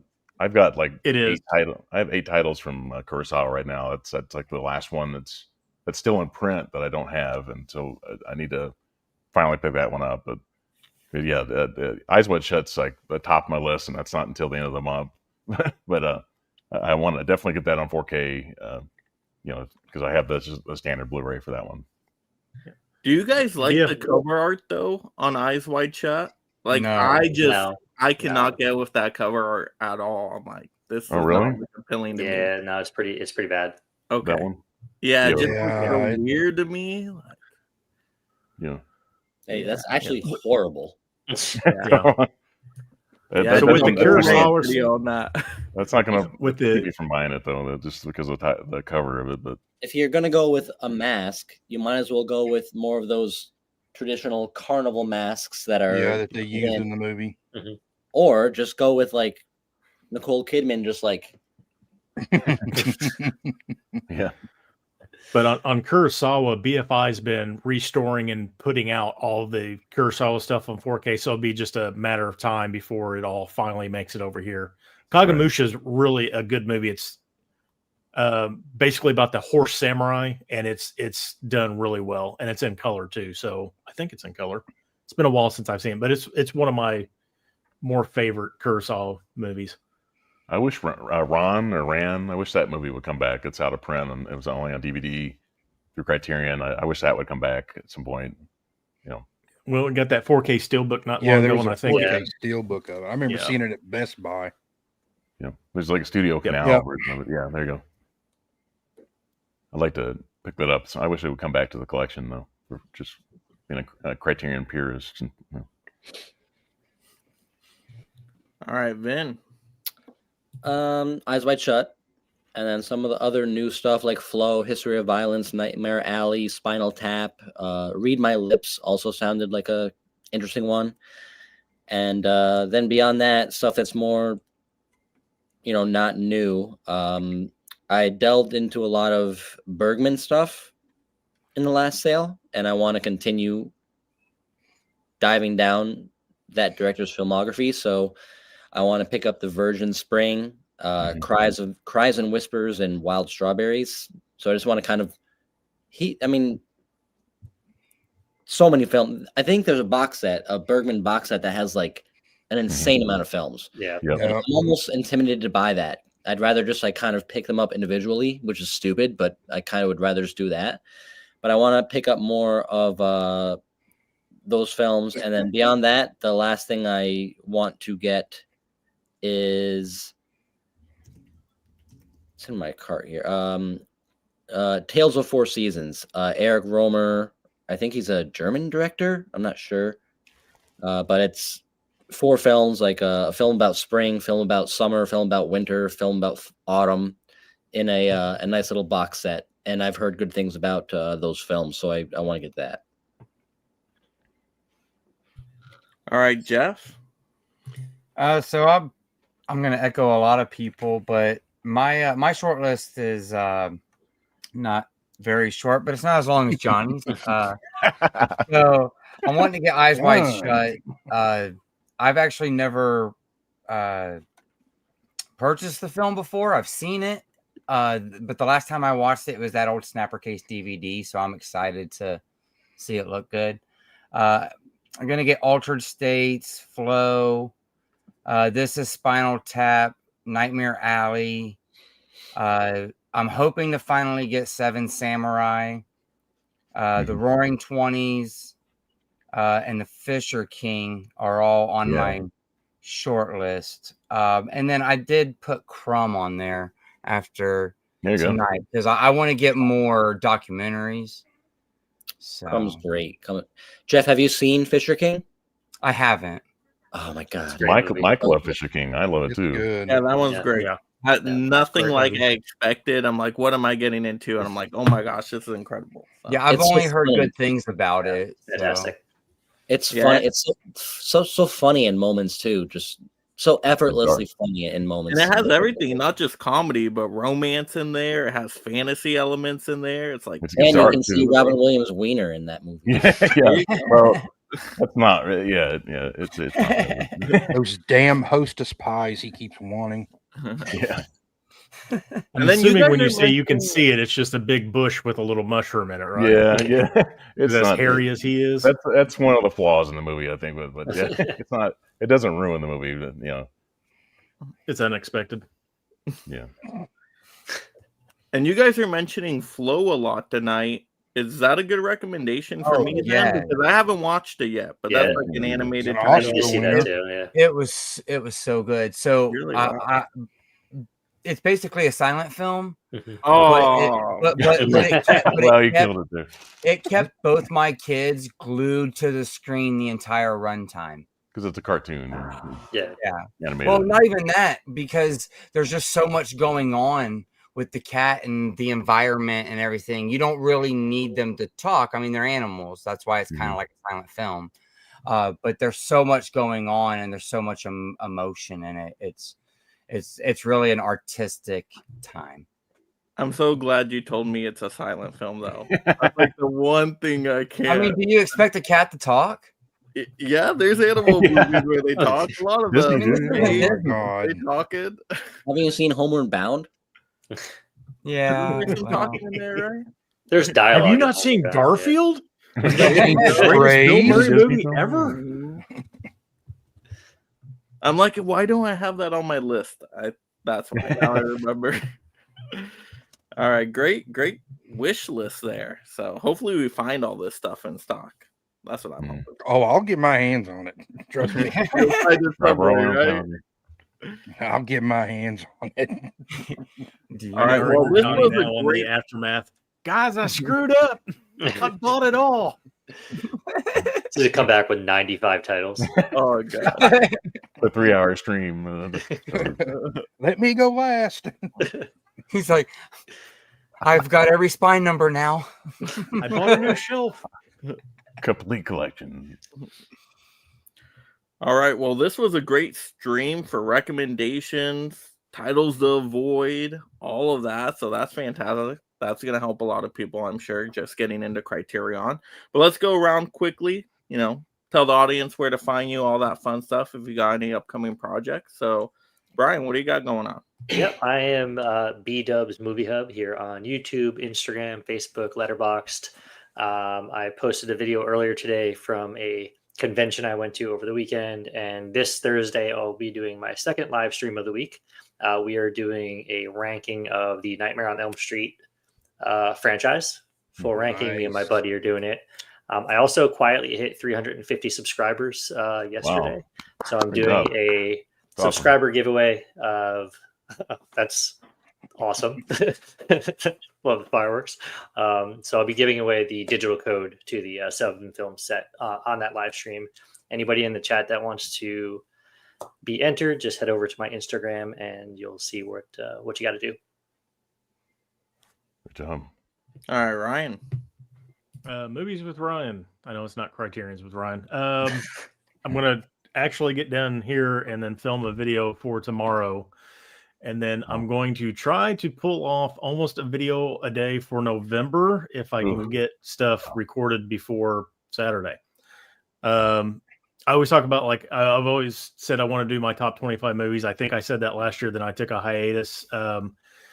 I'm going to break it down by numbers and letters and give like my 3 favorite films in each one. And I want to try to do a video a day for November, or at least 27 days of November. So yeah, that's what I got coming up. Follow me on Instagram. You can see my $2 Criterion pickups I got from Mega Replay on Monday. And all my music stuff I do on there too. Sunday Spin, Friday Driving, Jam, whatever, and all that good stuff. You got Scenes from a Marriage in that pickup. Yes, I did. Is that the Blu-ray or the DVD? It was the DVD. So I started going through the DVD section of my Mega Replay looking for Criterions. This was $9.99. So still $5 less than an on-sale DVD and $10 less than the Blu-ray. Like I said earlier, the DVDs still high quality. Like they don't look like DVDs. The scans are really good. Mhm. Plus, I Yeah. got a 4K TV that upscales really good. I got Jules and Jim. I've heard this is a really good, like, it's kind of like Dinner with Andre, I guess. 2 friends that do a lot of talking. $2. So I couldn't pass up this DVD. And then this one, I've got 4 different copies of this movie, but I don't have the Criterion version. And this was like the second Criterion movie I ever bought. So I wanted this version just to have it on the shelf as a spine number. Fear and Loathing in Las Vegas. I've got like the Arrow box set. I've got 2 different fancy steel books, and now I've got the Criterion DVD. So just filling out those spine numbers. I'm not going for a complete collection. Yeah. Yeah, I think I recommended Scenes from a Marriage in the last stream, but yeah, I remember that. Yeah. Take that episodically. It's such a fantastic 5-part series. Oh yeah, this is the one that's like 5 hours long, ain't it? Well, it's broken up into 5 episodes, and it's just it's probably my favorite Bergman piece of cinema. I guess it's a show, but whatever. I just seen the cool little Criterion thing on the side. I was like, it's mine. I'm taking it off the shelf. So, and that's the other thing too. A lot of used movie stores, you can go. People are offloading those DVDs. People are getting rid of their collections, and these DVD Criterions are popping up for dirt cheap. Why not pick them up? Yeah. All right, Johnny. Okay. First off, I want to say thank you, Mike, for bringing us all together once again. You can find me at What's Johnny Watching here on YouTube. I think I'm having a live stream with my wife. We're going to do our hangout with a haul in November. I just don't know when we're going to be doing that. And I think I'm on Vin's channel, I believe sometime next month. We're doing our 90s ranking or 90s bracket. Yes, November 13th is the date. And Steve. Oh yeah, so after 4.5 years, I finally hit 1K subscribers like last week. Unbelievable, But I mentioned I'm an Excelsior Movie Reviews on Letterboxd, YouTube,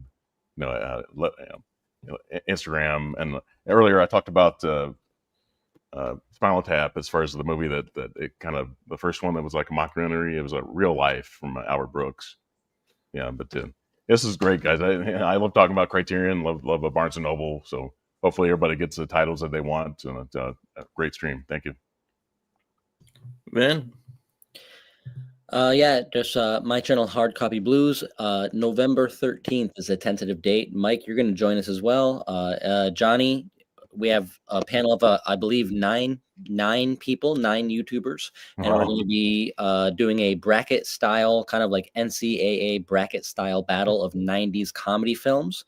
32 films. I'm looking at the list right now. We have Wedding Singer, Happy Gilmore, Big Lebowski, Half Baked, Dumb and Dumber, Nutty Professor, Black Sheep, Office Space, Friday, Wayne's World, Austin Powers, Basketball, Kingpin, American Pie, Birdcage, Clerks, Beverly Hills Ninja, Clueless, Major Payne, Cable Guy, My Cousin Vinny, Night at the Roxbury, all kinds of fantastic films. So if you grew up as most of us did, I mean, I'm almost 40. I think most of us are in our 30s or 40s. We grew up on these films, so it's going to be a really, really fun stream. So I'm looking forward to it a lot. So November 13th, 9:00. I believe it's a Thursday, but I'm going to put some information out soon about that. So it's going to be fun. And Jeff. Mike, as always, thanks for the invite. I always have a blast hanging out with you guys and talking just the things that we love, right? You can find me, John Doe Juggalo, pretty much everywhere. I haven't got it set up yet, but tomorrow night I'll be live on my channel. I'm going to build the Paramount Scares Volume 3 box set with my live chat. So come hang out if you want to just chit chat and talk a what if scenario about what Paramount should have done for us this year. All right, everybody. This was a great stream. Once again, of course, do all the things, the likes, the subscribes, the notification bells. Also, I will encourage panel members, audience members, go visit everybody's channel here within the next week and watch one video from their channel you have not yet seen. That way we can build up this community, get the hype going, and really just come together as a, physical media collectors and celebrate what we love to talk about here and watch with movies, especially with Criterion season right around the corner. I know these creators are going to have some really good stuff coming up. So yes, let's all do that for sure. For my channel, we have the franchise film fight tournament going on. Right, Brian? I think you're on the next upcoming one, which is going to be Lord of the Rings versus Harry Potter. So I can't wait to judge the shit out of all of them. I know. That's going to be such an interesting fight. So I'm ready for that. And then that's the preliminaries. And then we get into the playoffs with all these great franchises that have already won. So I'm really excited for that. And then, of course, we're going to have BlueTuber Friendsgiving, an annual tradition on the channel. So if you're a BlueTuber out there, definitely reach out to me on Instagram if you want to be a part of that. I'll start reaching out to people probably in a week or two on that too, so we can get a big group here and just, celebrate what we're thankful for in the collecting movie watching community. That's always a good time. And then I'm sure we'll have some other stuff coming up too. So just stay tuned for the channel and, have a good time. But yeah, have a great night, everybody. Thanks, Mike. Have a good one, everyone. Go watch your past Criterions you haven't watched yet before you get new ones. Okay? Oh, good God. You got some work to do. Have a good night, everyone. Take care. Bye, everybody.